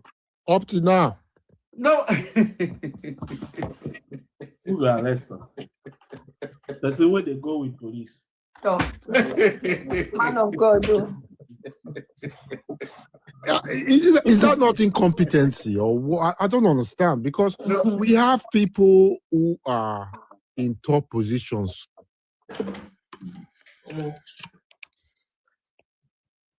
I don't even know what to say anymore. May Nigeria not happen to you, and Nigeria happen to Anthony Joshua, and I don't think for the rest of his life he will ever step his leg into that country again. I don't think he will so. come, bro. He will come. And the issue is that someone that was saying, why can't he take plane to travel? This is a normal guy in UK. So he wants to live normal life in Nigeria. He doesn't want to be going with convoy. Like, if you are living in UK for a long time and you travel to another country, going with convoy and police, you will even be afraid. You are like a clown. Yeah, you will be afraid to go with a police that has AK-45 drinking beside you. Then he will be carrying gun at your back. So Anthony Joshua just wants to live a normal life. He came for vacation. He needs to see But people. Nigeria is not a vacation department. The reality is this: there's nothing to vacate in Nigeria. Now I big pass your mama, now in Nigeria. Now lawless land, now it be nothing. That nobody should come and tell you. Anybody that tell you I'm going to vacation in Nigeria is going there to show off. There's no vacation. I go to Tunisia, I enjoy proper vacation. I just came back from Spain. I enjoyed proper vacation. Where can I enjoy proper vacation? Go to concert, then stuck in the traffic. Except you want, if you are going to Nigeria, just know that you're going for reckless enjoyment. You are going to oppress, you are going to knock Kolosho for free, pack 10 of them and open your leg, and all of them will be now, one will be knocking, one will be licking your nyash. In the morning, you give them money and everybody go. Something you cannot have here. Oh, That's what a lot of people are going. Your mother and your father. Because I don't see anything good. Unless you are going to see your father and your mother. I have been in UAE now for more than 6 years. Sheikh of Abu Dhabi comes to our company to work with his car. He come alone, check. By the time we know that this is check, we already seen the picture online, seen the picture. By the time we know, it's the time he wanted to go. He called everybody, give us 500 dirham, which is almost 200 and something thousand. By the time we know that this is a check, he come alone and come and take his car. He come alone. He come our company and we'll finish the Rolls Royce, which is everybody with it because we are seeing Rolls Royce. There is nothing here. Everybody's driving Rolls Royce. Even if normal police say everybody car is nothing. That is, we are just working car in our company. Ninuka.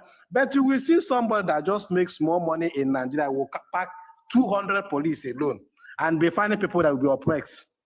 Okay, this guy was, according to what you are saying now, this guy, Anthony Joshua, I don't think he will come back to that country again. He's not coming back. He's not coming back to that country. I don't think. It's over. That country is do not... you know, my brother, do you know the trauma that this guy came out of his vehicle and saw his friends. And he saw his friend on the ground. No head, though. You know, no head. The head smashed. Any of you that have get hurt to go and look at that video, the head don't go. The head. That's a lifetime trauma, Ben. The head of this guy, this one. It was this one head. This one in black, in hat. Can you imagine? That head don't go. Hi. And you come out and you see that. No Nigerians. The guy, Anthony Joshua was lucky on that. That God just. It's not God though. He was at the back of the car. Yeah, he was. Brother, forget everything that they carry and put for God. This guy, he there where he gets safe. This is not God. I don't know. All those mentality of God in Nigeria. He was in Miami. He was in California. He was everywhere. He just earned money and decided to come to Nigeria.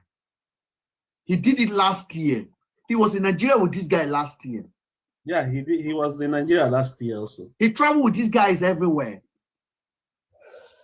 These are his team. His inside men. Two of them. The guy he trained with, they box each other. These are his crew. And he lost two of them. There, just like that. They were playing, before they left Lagos, they were playing tennis. Table tennis. When the guy came out, he was videoing. Let me show you the street of Lagos. He posted the video this morning. And at 11 o'clock, that guy head don't come out on the ground. Because one truck parked on the road there. We have better government in Nigeria. Very good government. We're just lucky. He's luck. Otherwise, he was at the back. If you see the vehicle, brother, he was at the back. And then, because the car has a head-on at the back of that truck. I actually have the video when you sent. Then I later went and per second to look at everything. So the car, boom, at the back. So the two passengers were there front. Maybe the guy driving and the other guy.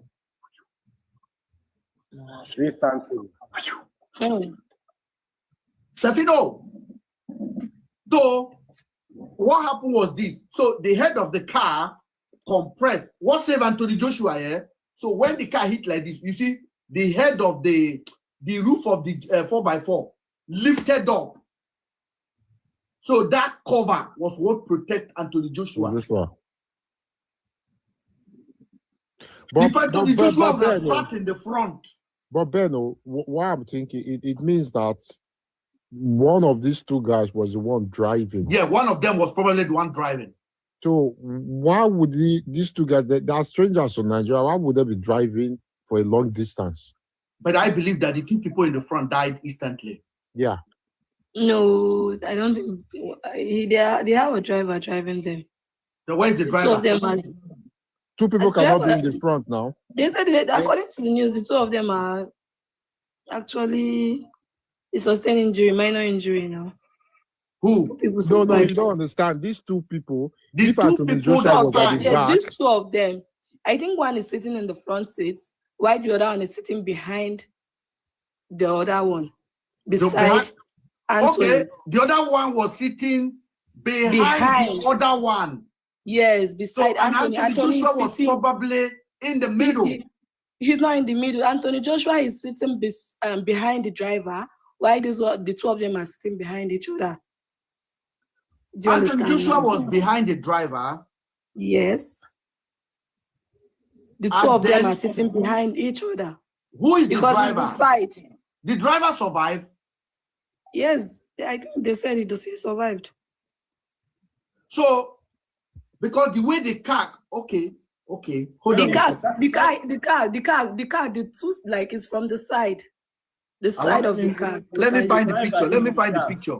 Let me find the picture, guys. Find it, let's see. Let me find the picture. I still don't get it. Because I want to wait. How would them like the guy be driving? No. They have a driver. Yeah, because what I was thinking, because if these two guys has lost their life, it means to me the impact was severe and the impact was too close for that guy to have lost his head. You know, Yeah. so probably He might be they the have one been in the front probably seat. sitting in the front. But like that's beside the driver. Because from the picture we saw in the video, it's like Anthony Joshua didn't actually sustain any bodily tear, Like any- serious injury, no. maybe just a fracture or something. So the impact for the impact to get across to the back seat where Anthony Joshua was seated, I don't understand. We need to find the picture. You're still not getting it. Like it's 4 of them in the car. Imagine 4 people in the car. That means the driver. There's a driver. Anthony Joshua is sitting behind the driver. Okay, Why look at the car now. other one Where, is which sitting? side of the driver? Which side is the driver sitting here? Because we can actually analyze Exactly, it. because now. this is the side of the car now. The driver is sitting on the driver's seat. Anthony Which is is on the sitting left on the behind. left-hand side now. Exactly. Where is not that damage? Exactly. Anthony is behind the driver. So one of his friends is sitting in front of this, beside the driver in front seat. That's the passenger seat. So the other one is sitting directly behind him. So that's the two side, the side, this side. So the Well, driver I thought it was a head-on collision. No, it was not the truck that parked. You can see the side of this side was the one that went into the truck. Totally everything. Yeah. Yes. So I can now see. And it does seems to me somebody fling out. Because if you see the two body on the ground, it doesn't look to me like that is when they extract them out. Exactly. Because of their position of lying. So Yeah. probably somebody did not have a seatbelt on. Yeah. Or the seatbelt pulled out completely. Is it Yeah, possible because- for seatbelt to pull out bed if it's properly locked? If they properly locked, yeah, I don't know. Somebody might not have a seatbelt because if you watch that video and you see the two guys, the two casualties on the ground, Yeah. they have not been touched. Because you're right. They have not No been touched. driver. So the Because way most they, times- I don't know what's going on. And unfortunately, Yeah. go ahead. Most times in Nigeria, when you go to park, you see people like driving, like dragging or wanting to sit behind the driver. There's always a reason for that, because they feel that. Let's assume anything that wants to happen will definitely happen, but let's avoid So negativity. the driver will always want to protect himself by the driver all means protected he himself, does. and it's a natural reaction. So the Exactly. driver protecting himself might not be intentional. It's a natural reaction. Exactly. Probably with that kind of speed, when the driver knew there was an obstacle right in front of him, he might have swerved the car. Like that.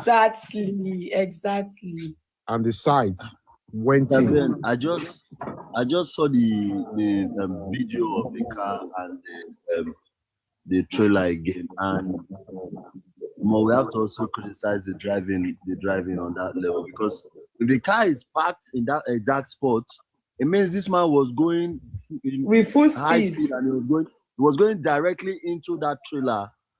For him to even catch that trailer at all, it means he was going head directly into I that agree back with of you. the I agree with you. I agree with you.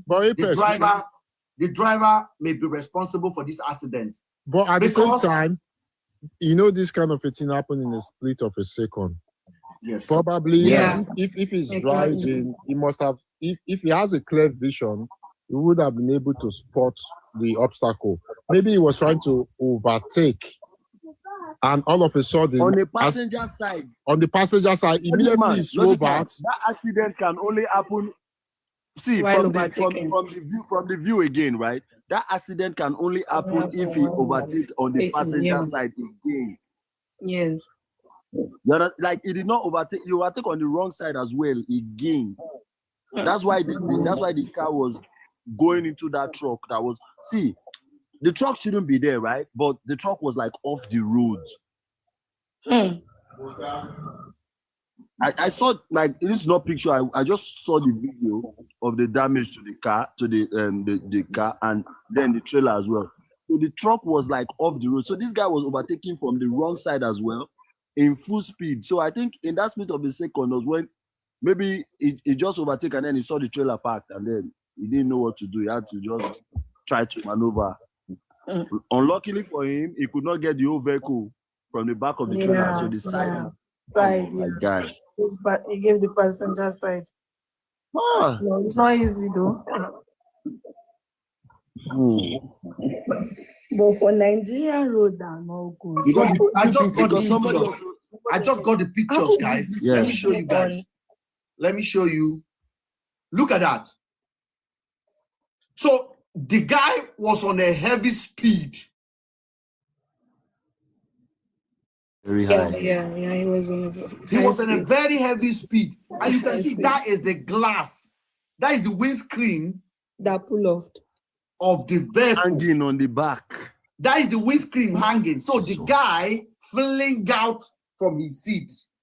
So there was a seat belt issues. With what I'm looking at, though, I'm not an investigator on accident, but with natural eye. But that guy would have died even with seat belts, he would have stick. Yeah, because it's in a trailer with full speed. No, but guys, the driver is on this side, right? The driver is on this side. Yes, exactly. So the driver gave them this side. The passenger side. The passenger side went straight in there.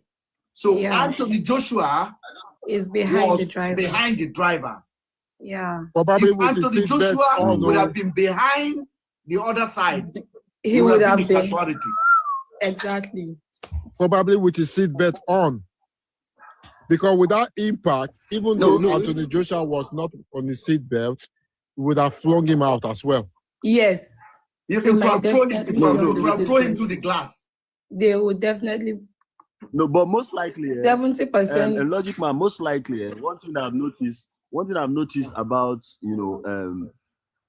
passengers is people in the back of cars do not use their seatbelt. The truth is, one of the things that might have protected Anthony Joshua was the driver's seat. Yes.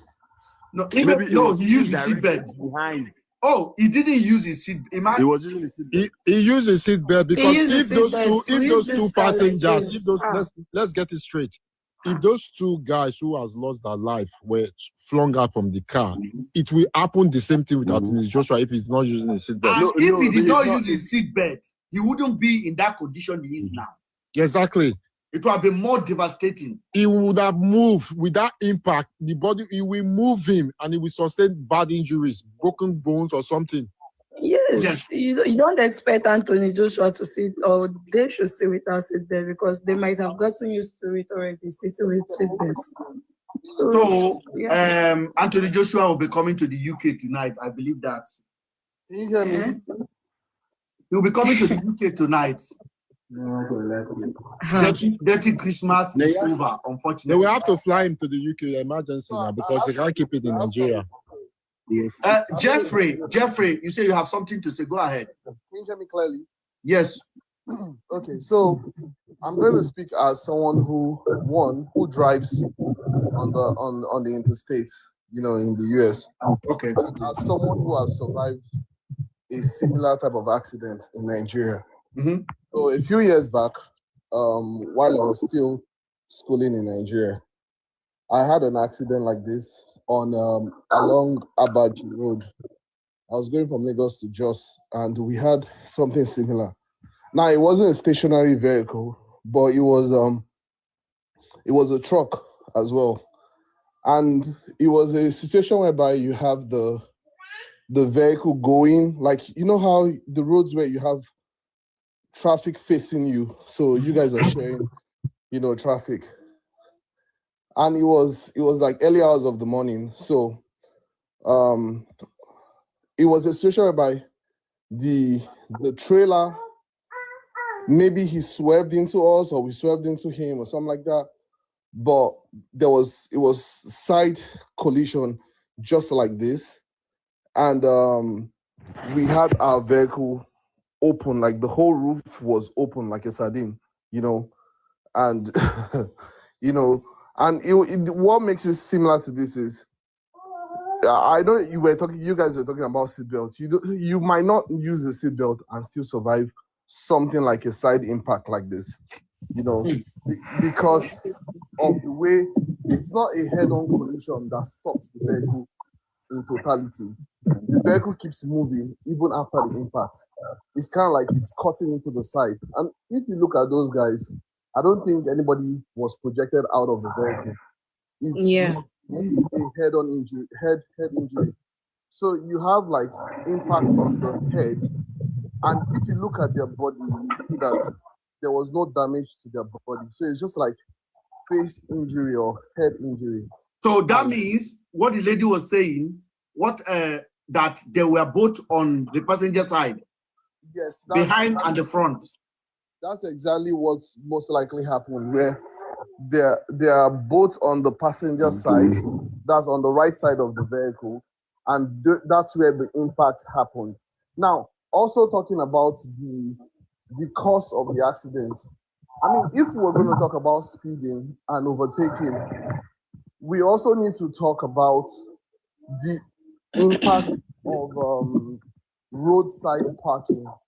It's bad. Like I've driven around the United States, and I have never seen the level of just careless regard that we have in Nigeria. People park on the roadside, and we say they are speeding. You're supposed to speed on the highway. I'm not saying you should be reckless with your speed, but you're supposed to go at a certain speed. It's not something that you would go slow. Going slow, in fact, can cause an accident. Do you think let's just go straight to the fact now. Yeah. Is the driver at fault?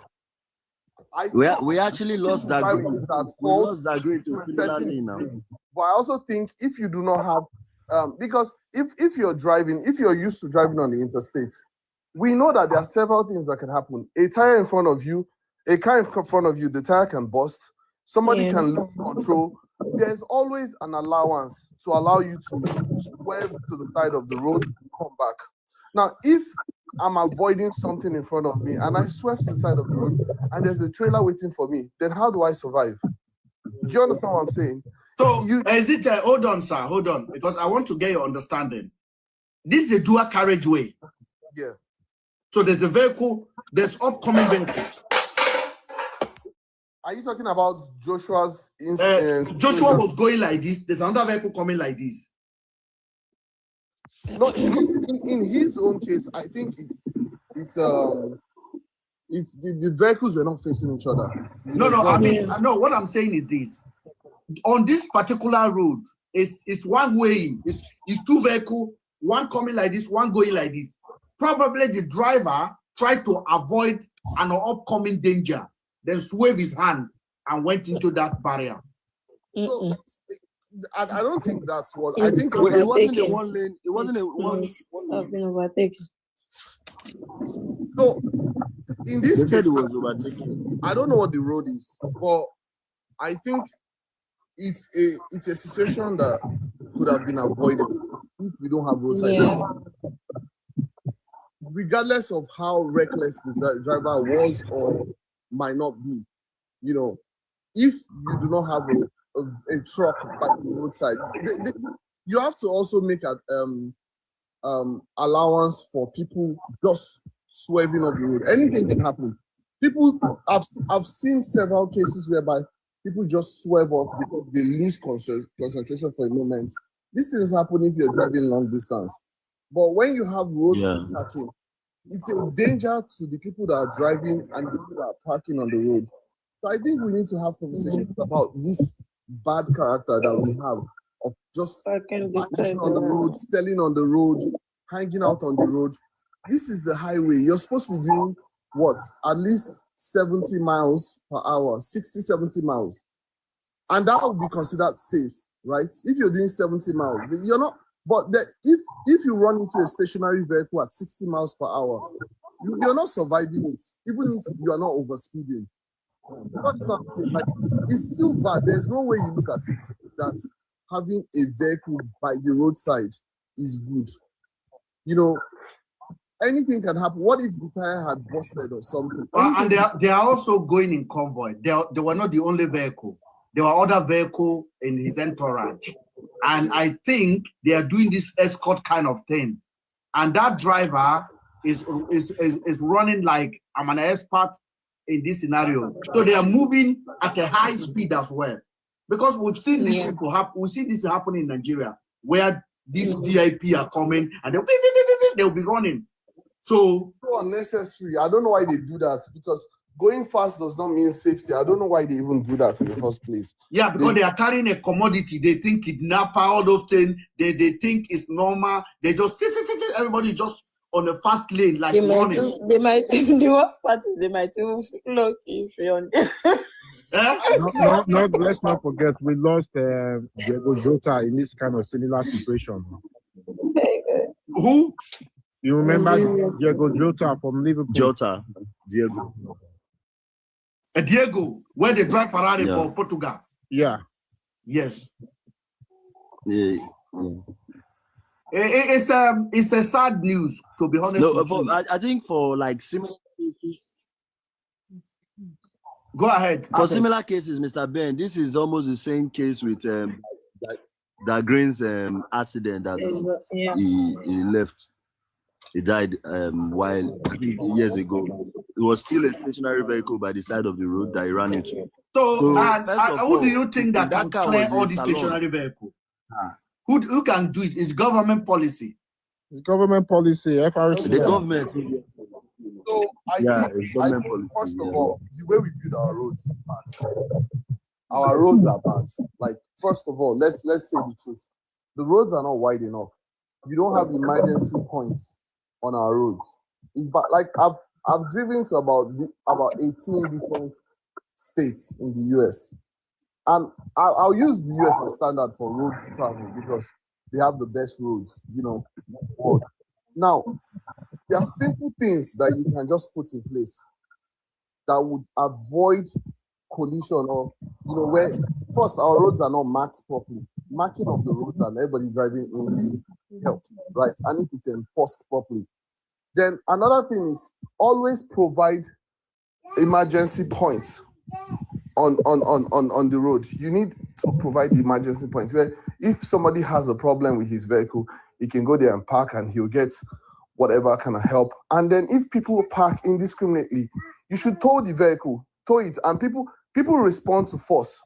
You know, tow vehicles that have been there for more than an hour or two. Jeffrey, you are talking like we have leaders. We don't have leaders. This story does not come out of internet. They don't make policy that help anybody in Nigeria. Now, one day I was in London at what do you call it? 102 restaurant. I went there with Senator Nwole from Imo State, and we went to eat food in a Nigerian restaurant. So when we finished on our way back, Nwole told me, Mr. Ben, I want to go and check somebody. And the person he went to check was a former House of Rep member who they have just decapitated his leg. Okay? And when we got there, Bode George, the former Bode George, have apartment in that building. And then we started talking. Then the man we came down, so we are in his living room with crutches. And they just they literally just chop off the leg. They started to talk. He was a House of Rep member. And then I was just listening. I was quiet because they are older men and they are senators. I'm nobody. I'm just with the man. And then the conversation was going on. And I now discover the property is in Kilburn here. And they say, but the George apartment is the other side in the same building. Beautiful apartments. Then I look at the man when we finish talking, and I'm like, so when you go to Nigeria now with your crutches or with your wheelchair, would you be able to enter inside the bank? They didn't understand the question I was asking. But I'm a critical thinker. I said, it cost him, according to the man that day, it happened in Edo. It's Edo House of Rep. I can't remember his name, and I'm not even supposed to call his name. But they flew him from Nigeria to Italy with a private jet that cost $75,000. From there, to France, to Paris. From Paris, they flew him to London. They did the operation, and he's recovering in his house. And I told him, when you get to Nigeria now, sir, and you want to go to the bank, do you know the bank don't have facility for you how to come in with your wheelchair? The man was looking at me. I'm like, just imagine if one senator would just sponsor a bill that mandates all of the bank in Nigeria to have a disabled entrance for disabled people in Nigeria. The man said, that's a good, but I said, but you people are there. I told the man, I said, but you people were there. Just imagine if you would have sponsored this bill. That would have been your legacy. Now, what is your legacy today, sir? Ben, sir, even for streets, sir, we get disabled people parking. I asked the man, I said, what is our legacy today? It become a heated argument. Too. The man said, ask me, what do you do? I said, I'm in media in the UK. Oh, he said, no wonder. You're interviewing me. I hope this is not going to go out. I said, I'm not interviewing you. I hope if you ever have a chance to advise the current ones, they can do it. Now, you see, if you return back to bank now with your wheelchair, they have no entrance for you. They have no entrance for you. Clubs in Nigeria have no emergency doors. Restaurants have no emergency doors.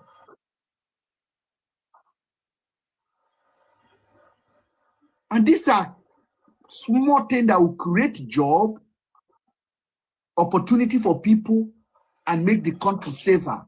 Just imagine I go to Cubana Bar now, or Kulos, with over 2,000 people inside, and the only door is that door in the front. The one you following. God forbid batting if there's a fire in front of that place. The entrance is the exit. You are trapped. And these are common sense. It's sad because they see how things should be done and they choose not to do it. Because now then they travel past. Nobody travel reach them. Mm-hmm. You go to the airport, Nigerian airport. This light is spoiled. That one is spoiled. As long as one is still blinking, they will change it. No problem. They will not change it. You know, I saw somewhere where someone said that one of the In Nigerian airport for toilet for Nigerian airports where you won't go ease yourself for convenience. You go see somebody hold tissue paper. A man will hold a tissue paper and stand in front. I never see that kind of country. And cut it for you. He cut it for you.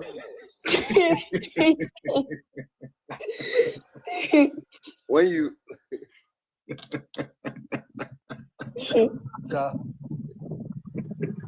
I say, Kukuma, come in now. Come and watch me. Come and watch me weep. He hold the tissue paper in his hand. Some of them hold kettle. They hold the kettle with water. As soon as he says, well, good morning, good afternoon, good Olga, they cut it for you and start giving you tissue paper in an international toilet. Imagine. I don't know where we are going, but I can guarantee you we do not have a country. Anybody who is telling you, oh, you are too hard on your nation, carry Nigeria, I dash you Nigeria. I dash you, enjoy them. If Tinubu get headache, is in London.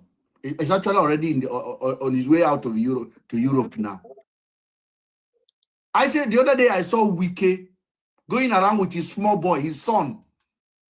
And I was complaining. Somebody came on my comment section and said, if now your turn, don't do him now.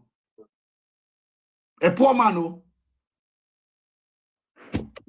And you know, Ben, the most annoying thing is that there's no lesson to be learned from past occurrences. With this Anthony Joshua stuff now, given another 2-3 days, it's gone. Nobody thinks about it. We have moved on. Okay. No form of accountability. Nobody demands it. Nobody gives it. I say nobody demand accountability. Nobody gives it. That is the right word. Let me just break your bubble then, the guys. You are saying in the next 48 hours. Story don't go be that. They don't take and trend finish. No lesson learned. The FRUCN, they will make a statement about it. I said we sat in this place a month ago or 2 months ago. Saw me Chuku working for Arise TV was spied in Abuja, and the police came out and give us a story that even when you tell that story to my dog will say, what nonsense. That 14 armed robbers came in. The lady was on the top floor. The lady did not call police. The lady did not call her colleague. She came out of her balcony and jumped face down.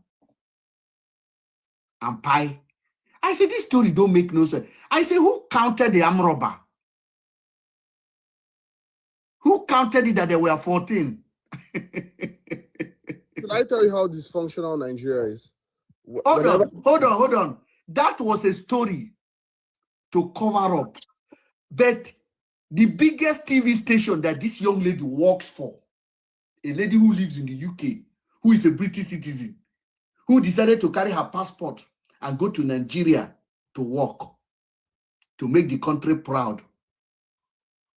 Her story was nothing but a cover-up. The Abuja Commissioner of Police came out and gave a narrative and did like this.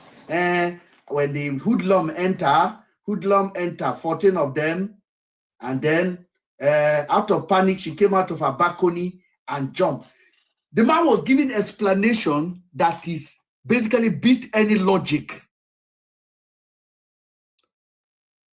Amroba is not in her flat. Amroba were downstairs. This girl is not a mumu girl. This is a girl that is a frontline reporter. She's a lawyer. She's a British citizen. She's fit. So the first thing she would think of, Amroba is downstairs, is to carry her leg, open her window and jump, open her balcony and jump before Amroba even get to her flat. That is the story they told Nigerians. And do you know who announced the story like this? Arise TV, where this young lady works. And that story was done within 48 hours. Somebody else spied that girl. They cooked up the story. Arise TV did not even leave their studio to go to that building and go and interview neighborhood. Nigeria happened to Somi. Nigeria happened to Anthony Joshua now. Who is next? Who is next? So if we wake up in the morning and you're praying, let there be 100 Harrison, let there be 100 VDM. These people are human beings. They're not institution.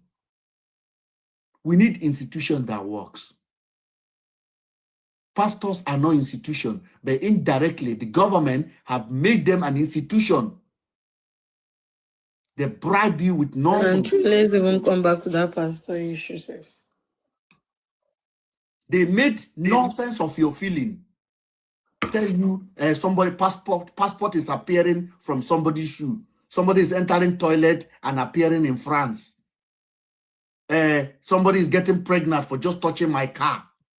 You can imagine. Somebody got pregnant for touching his car.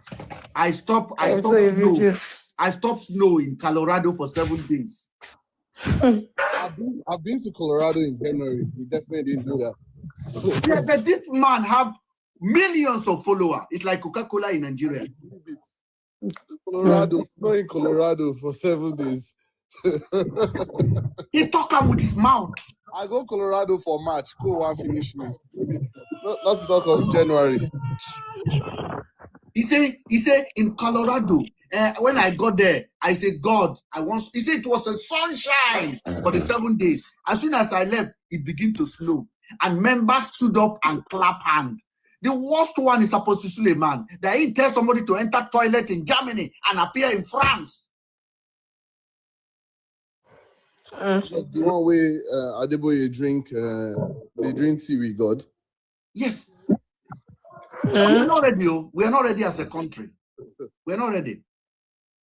I say Nigerians are so wicked now. They use Nigeria to scare you. They will tell you, come to Nigeria now. Just there for internet, they talk nonsense. Come to Nigeria now. Mr.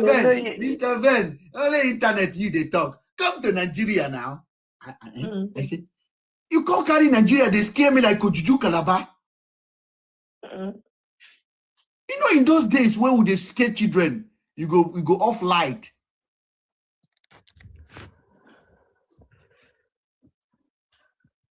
I'm sure nobody will tell Anthony Joshua when he hear Dirty December in his life, he don't want to hear that anymore. I don't think he will ever come to Nigeria again. Yeah, he will not come. He will not come. It's over. Anthony Joshua don't need Nigeria.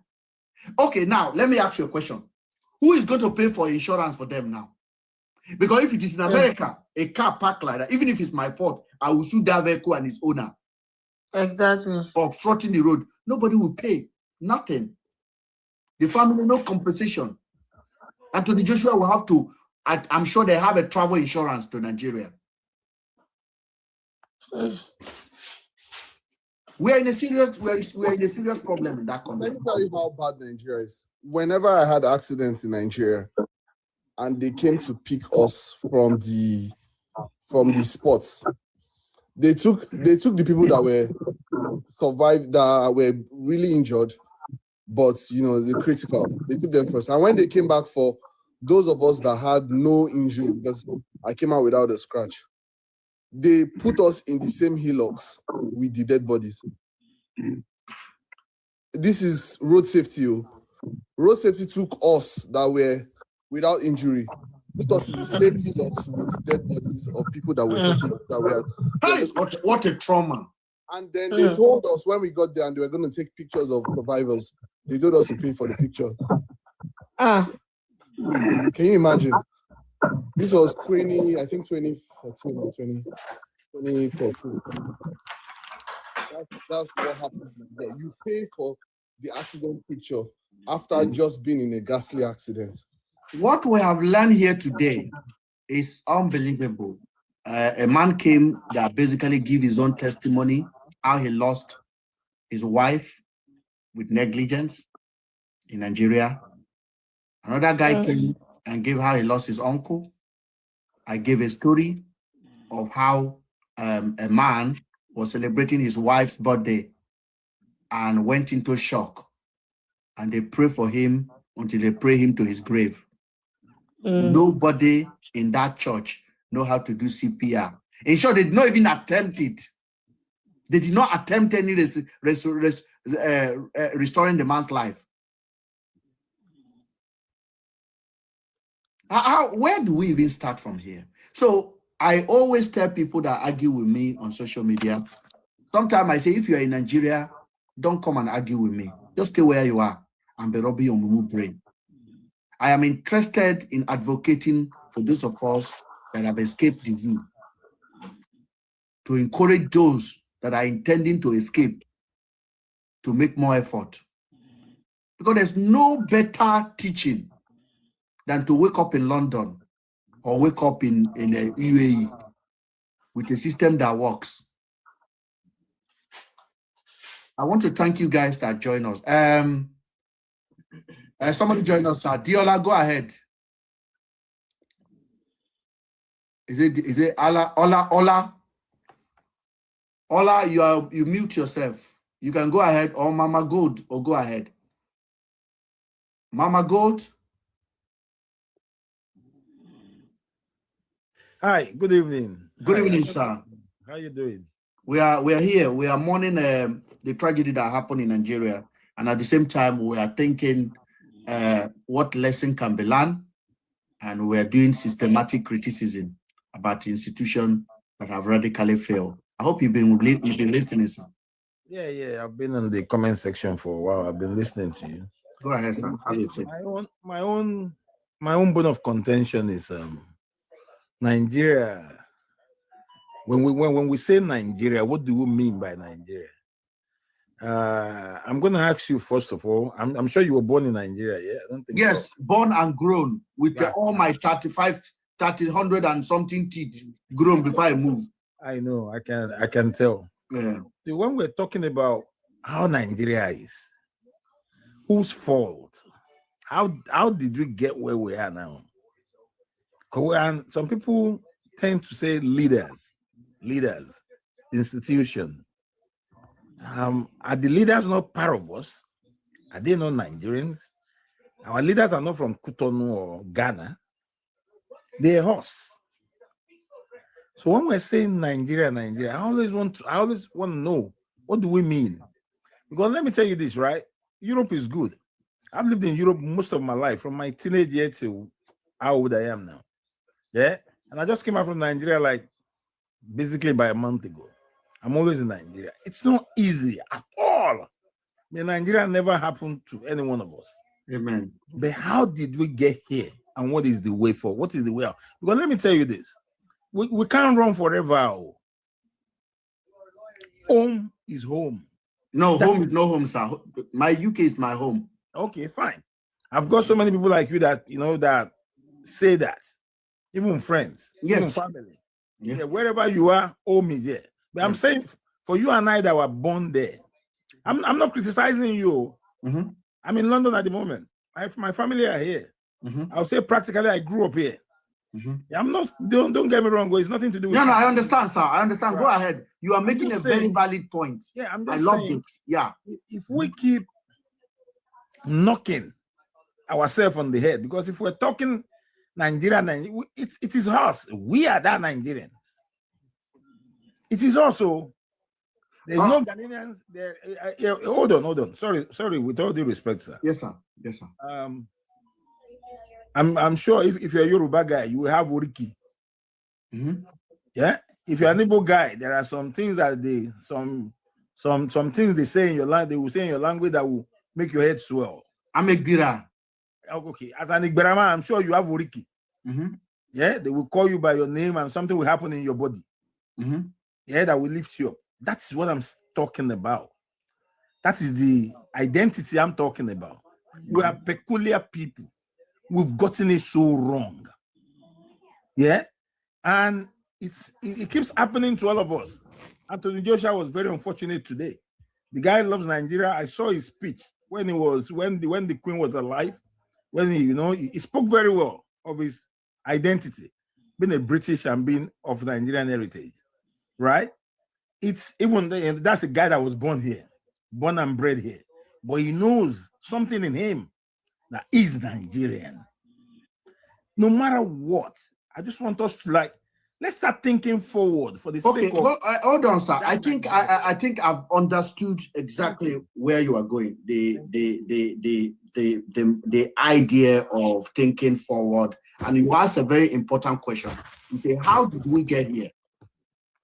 And you also said, are we not Nigerians? Those of us, we are the government, because the government is supposed to be government of the people for the people.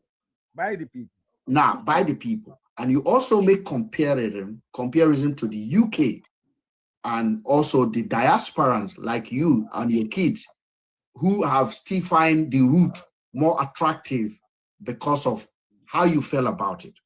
But I want you to understand that the reason why Nigeria is what Nigeria is institution. Do you know nothing stopped me from going to the shop in the UK to do shoplifting? You wouldn't even dare. No. I just want to. I like the affirmation. But do you know nothing stopped me from slapping you on the street of the UK? You wouldn't even dare, because there is what you call institution. As you write. Thank you. So when we are talking about institution, the institution of the country is older than any government that ever been. Yeah. The institution is sustained by every subsequent government that comes in. Is superior than political party. Is superior than any individual office holder. It is number one. Is protected with everyone that comes, whether you are Labour or you are Conservative Party. The institution is what keep the country stable. The reason why there is no churches here taking advantage of Nigerians or taking advantage of the British people is the institution. The reason why the schools are not taking advantage is the institution. The reason why you in your household at the moment, there's an institution in your household that your children have to go by. They know, Daddy, this is what he wants. This is how you want things to be done. Your wife follow the institution. When your cousin come to visit, they follow the institution. Anybody that go against the institution in your household, they will see the other side of you. Now, in the Nigerian, we don't have institution. We have individual powers. I beg to differ on that, but I will allow you to finish it. Yes, please allow me, and then wherever you differ, we can basically debate that in the most respectful way. The institution doesn't work. I give you an example. 2 days ago, a young lady appeared on one big platform in Nigeria. Tell her own story that my father was SA me as a child. The father is alive. The father is out there. The lady could not approach the police, but approach a bigger platform. Share her story. Another person came out and tell her own story. Say, I spent 9 years with this pastor, and I know what he's capable of doing. He gave the pastor all sorts of allegations, including announcing that the government should go to the pastor's church and open it, that people are buried there. Now, tell me who's supposed to kick in after this allegation? The government. No, Ogasa. I'm listening to you. I'm really listening. Who's supposed to kick in? What's supposed to kick in after that revelation? I'm paying full attention. Now, the institution supposed to kick in. The law. The law. Yeah. But the institution is not kicking in. The institution is dead. It's silent. The institution does not work. When that truck where Anthony Joshua ran into, when that truck parked there for 1 hour, 2 hours, 3 hours. Who's supposed to kick him? The institution. I shared a story on this platform a few months ago. I have a car that I don't often drive. One day I was driving the car, coming out of my street, the car just stopped. This is an automatic. And it basically blocked the whole way to go into the street or come out. I couldn't push it because it's no longer engaging. I quickly called the AA. AA told me what's the problem. I told them this is the problem. So they are coming with recovering vehicle. They gave me like 45 minutes. I waited. I was begging everybody coming in. I explained it to them. The car cannot be moved. It stopped. I decided to go to the shop to get water. As I was in the shop, my phone rang. The police. The police rang me because somebody saw the vehicle there and I was not standing there to explain. The person called the police, gave the plate number to the operator. The operator searched the database and they know Mr. Ben owns this car. They pull up my phone number and they rang me. And I explained to them that I'm expecting AA. By the time I walk from the shop back to where the vehicle was parked, police have already arrived to start directing traffic. Who kicked in, my brother? Institution kicked in. The reason I ask you, nothing stopping me from doing armed robbery in this country, shoplifting in this country, stealing in this country, slapping somebody in this country. It's the institution. What stop Oyibo is the institution. Nobody is holy. The reason why you cannot slap your neighbor is the institution. Can I ask you a good question, my brother? Yes, sir. Please, and listen to this carefully. Please. You see, we have societies with different cultures, right? I'm not Yes, using sir. anything as an excuse now. Yes, sir. Yeah. Nigeria, as a country, we have institution, we have law, but it's not been followed. And I'll tell you why. We're a very sentimental country. Yeah? And all of us, I don't blame the government, I don't blame anybody, but I blame all of us collectively. We all breach it. That same institution you're talking about is there. It exists. I'm going to ask you a good question. I totally. Do you still have a question for me? Because I think the problem, I don't know whether you've been to this platform. We have a hierarchy of conversation. Yeah, let me quickly just ask you this question. Maybe you understand where I'm coming from. Yes, sir. As you are now, and be honest. Yeah, be honest. Don't say because you're on the platform or just let's be frank. I will be frank with you. In Nigeria, you live in the UK or wherever you are, you're in Europe now, yeah? Yes. Right. If you're in Nigeria now, and something happened to, let's say, a son of yours, may God forbid, and is involved in something that involves the institution to get him apprehended. Yes, sir. How far would you go? How far will I go? Yeah, to get him out of that situation. How far would you go? Well, this is the reality of the matter. If my son, you know, in England or in Europe, I want to answer your question, please. I want to that's answer not your question. doable. But in Nigeria, it is doable. I want to answer your question. All right. I want to answer your question. It's not me that failed. It's the institution that failed. Now, I give you an example. That's correct, Ben. Yes, it's not me that failed. You haven't answered my question, though. No, I'm answering your question. You say, what will I do? There's a reason why I'm going somewhere with it. You ask me, what will I do if my own son got into the law, the other side of the law in Nigeria, and he needed to be prosecuted? Yes. And then I have opportunity to bribe to get my sons out. I want to take you back to the first thing I said before, and that will answer your question. I told you, sir, I said nothing stopping me from slapping you in this country. What do you think that stopped me from slapping you in this country? Same law, same institution you're talking about. Yes. Do you think if the institution will collect bribe from me to slap you, I will not slap you? Fine. Very good question that you've thrown back at me. No, But now, let me that's finish. your answer is within your question, sir. I don't know how to put this to you again. You see, if you decide to come and slap me on the street, yeah, yes, sir, it is an action you're taking. Yes, sir. And there must be a consequence. Yes, sir. Yeah? Yes, sir. If there is a loophole and you know you can get away with it, yes, I'll do it. Wait. You will probably do it. Yes, sir. You'll probably still do it.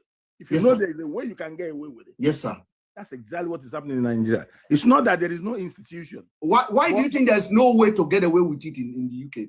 No, because it's a That means functioning that one. means Everybody that means there's no if you can get away with an institution, it means practically and logically there's no institution. Something you can get away with. It doesn't make there's no institution, point blank. Oga. Okay. You asked me a very, very logic question. Okay. And within your question is the answer to your question. And thank God I started the conversation by using myself as a practical example. And I said, why can't I slap you if you annoy me? Because you won't dare. Because there's an institution. Because there is the institution. But in Nigeria, I can slap you. Yesterday, there's a guy called Pedro in Edo State. The guy that some youth went and picked him up where he was playing football, stripped him naked, and rode him on the street to the Oba Palace. Beat him and say because he says something against Oba in London. And somebody said they should come and bring him. Can they do that in the UK? Yes. People No, inside I'm asking Oga. Can they do that in the UK? It is undue. But now let me make my last point to you. But no, Oga, you cannot make another point until we agree on something, sir. No, it Do you cannot now be believe done. that Nigeria has no institution that works? We don't follow it. We do have No, it, but nobody no, follows we it. followed it. We follow it's not about following Oga. Does the young lady, I think we are getting something fundamentally wrong here. Does the young lady who came out on a platform to say, my father was molesting me, what do you think that young lady was asking for? Help. Justice. From who? From you or from the institution? From the institution. From the institution. system. Has the institution answered the young lady? No. And they are Do you know the protecting man, the the young very lady is person. accusing, still walk around with police escort? Exactly. My brother, we can defend that Nigeria. Nigeria is a rotten system. We don't have a country. I don't care whether Tinubu is there, Buhari is there, anybody is there. May Nigeria not happen to you. Amen. And you too. Thank you, sir. And you too. Thank you. I much appreciate you. Thank you for joining. Don Pedro, what do you think about that conversation before I bring Mr. Logic in? If Don Pedro is not there, Mr. Logic, have your say on that, what I just discussed with that, my brother. Yeah, that was a brilliant submission, Ben, because you can't tell me you have an institution that people are not following it and it says it's an institution. The institution is there to provide support, to provide help, to provide justice for the average man. So if you have something that doesn't work, then you say that something is there, just like having a television in your house. And you say, okay, the television is there, but the television doesn't come on. So what does that make that television? It's useless. It means it's just there to occupy space. It's unfunctional. It's not functioning. So that's the typical Nigeria we have. The institutions are just there, but they're not working. It means practically we do not have a single institution in the country. You can't rely on people. The government, like you said, that lady comes out, that young lady came out yesterday and made this accusation. Even though, let's assume the lady was lying. The first thing first, that's the severity of the matter. If that's a high magnitude, like in this country, they don't want to hear things like that, especially coming for a man of integrity or a man who has a high position that people listen to. Immediately, you'll be arrested. Sir, in Nigeria, recently, a sitting senator have differences with his wife. Collect the wife's children as the wife moved out, and say the wife must go to therapy before the wife will see the children. Therapy for what? Who decided therapy? Him. And he also chose a hospital that he want the girl to go to. When it's not a doctor No, or a medical practitioner. Oh, Gala, are you listening, sir? The girl, her life was so under threatening. She has to run out of Nigeria. I am very much with you. I'm really listening. Go on. So this is the problem we have in the court. And this man is a senator. A senator. The institution has failed. That's why you are seeing individual rising. People are now looking for influencer that they can call a hero. If that girl did not go to police, that girl went to VDM. That girl went to a very dark man. If they kidnap person in the bush, they don't call police, they call Harrison. So Harrison now see opportunity to be kidnapping people as well. We are finished. So, my brother, Nigeria is a potato land. And that is just the fact. I want to bring Mr. Osas. Mr. Osas, you just join us. What do you have to say about what we are talking about so far? Osas Silva.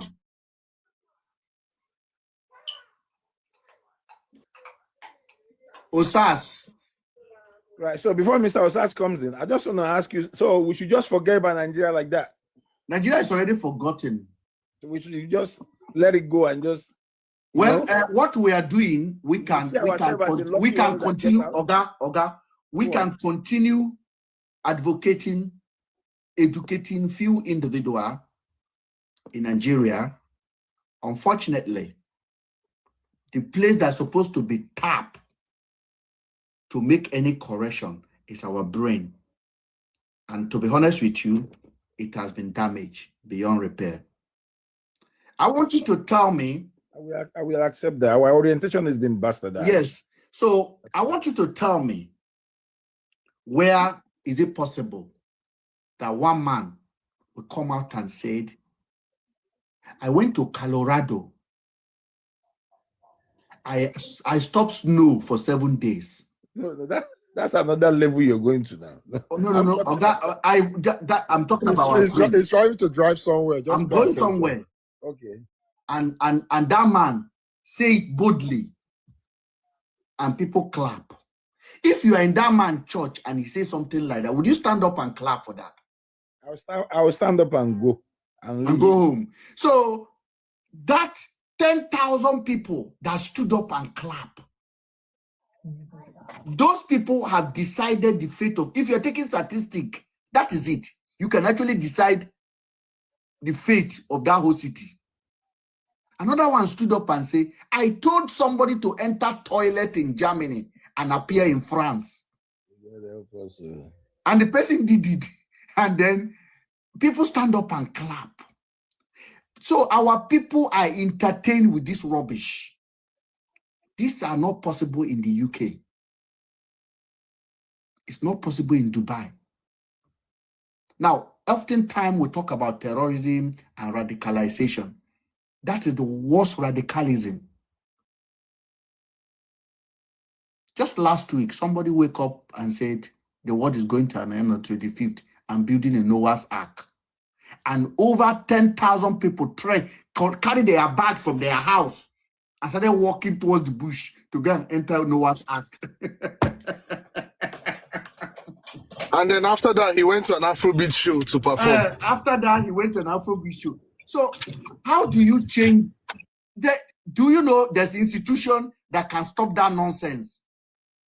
From the first day the guy made that announcement, there's an institution that will say, stop the rubbish. Bullocks. Yes, because you are taking advantage of the vulnerables. You're not protecting them. So the institution will kick in immediately and say, what nonsense. In the UK, there was a guy called Kubala Chief, Kubala Kingdom, that went into the forest. One Ghanaian guy like that. I don't know why he's always Ghanaian. And say he's having his own kingdom. Kubala, Kubala. Kubala, Kubala. He was doing his nonsense for 2 days. What kicked him was institution. They chased him out of the bush immediately. Before he started recruiting people. I think I saw that. Yes, in Nigeria, nothing will happen. Because the institution is sleeping. I think that thing happened in Scotland. Was it in It Scotland? was in Scotland, Kubala Kingdom. Yeah. They chase him out. They collect his children from him. Because the government now believe the man is not well mentally. So the institution is rotten. And that's why Nigeria will keep on happening to people who don't wake up and see what is happening. My brother, and I'm glad your kid grew up here. And I can tell you their future lies here than Nigeria. Because in this country, they can go out and they can return home in safety. You don't have to look over your shoulder if they say they are going to the shopping mall. In Nigeria, your daughter can be molested and somebody will buy the police not to arrest the man. It's not possible in this country. Let's not sugarcoat it. Our nation has failed. And it will keep failing as long as we are pretending. You can't blame me. You can't blame me for drink driving in Nigeria.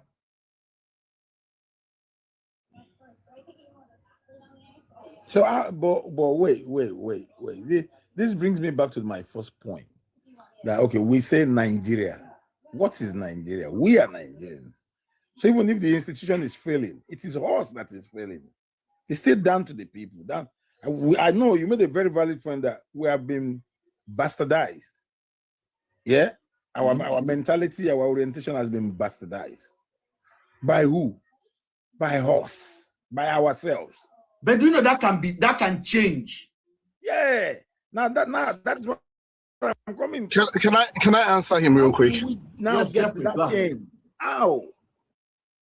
Institution. Can I say something? Jeffrey, go ahead, please. Okay, so when you say we are the ones that destroyed Nigeria, I find that very hard to come to terms with, and I'll tell you why. Because you have a government that is made up of three arms of government. You have the judicial, you have the executive, and you have the legislative. I have no say in all three arms of the government. No say, zero say. The way how I have a say is through election. Now, the election process has been taken away from me. All I have is selection. So basically, you have a government that picks itself and runs itself. When you have a situation that there's no check and balance, you have a situation whereby the person puts himself in, runs the government the way he wants it, and then he chooses his successor. How do you have the people? Where do the people come in all of this? Where do you have you and I as the people to drive accountability in all of this? So when you say us, we are the government and we are the ones that are causing the problem. In what way do you and I have anything to do with any of this? You understand what I'm saying? Can I quickly answer that? Yeah, go ahead, sir. Yeah, go on. Can I quickly answer that? Number one, and the most critical point I'm going to make is we're being part of it by being complicit. Yeah, I'm not asking for a revolution. No. Mm-hmm. I'm not asking for fight on the street. Mm-hmm. Somebody is snoring there.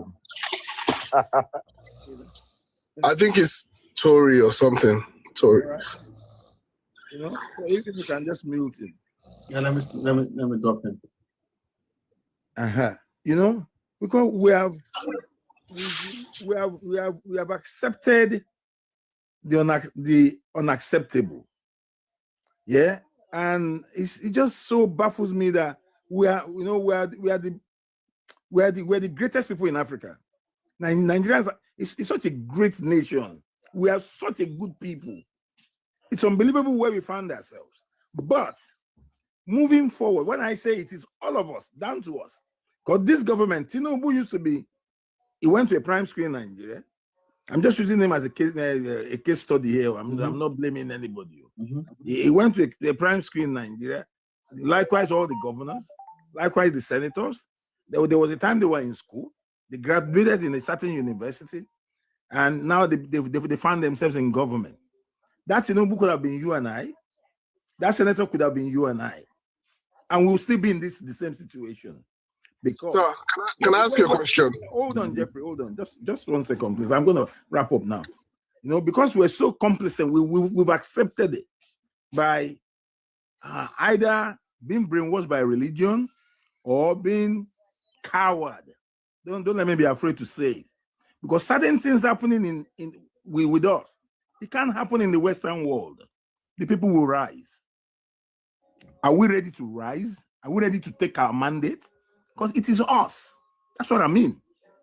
You will see people now, if you try anything, your dad, if he's alive, will probably call you back that, sorry, I don't know your name, bro. Kilon Wakri, what are you looking for there? Does it concern you? And everybody will just hide. And that rubbish continues. Sorry to cut in short. Yeah. You still need to put in consideration the value of life. In Nigeria, they do not value life. So when you want to rise up and your parents calls you to say, because don't do this or something like that, because he understand that he doesn't want to lose you, because they know the value of life is not important to a typical Nigerian man. And that is where the problem is. I will even say it's deeper than that. Should I tell you why? You and I have somewhere to escape to. That's number one. We left because we thought there is, or we believe there is a greener pasture somewhere. There is actually a greener pasture, sir. Yes, I know. I know. Yeah, it is greener because we don't see where we're coming from as somewhere conducive anymore.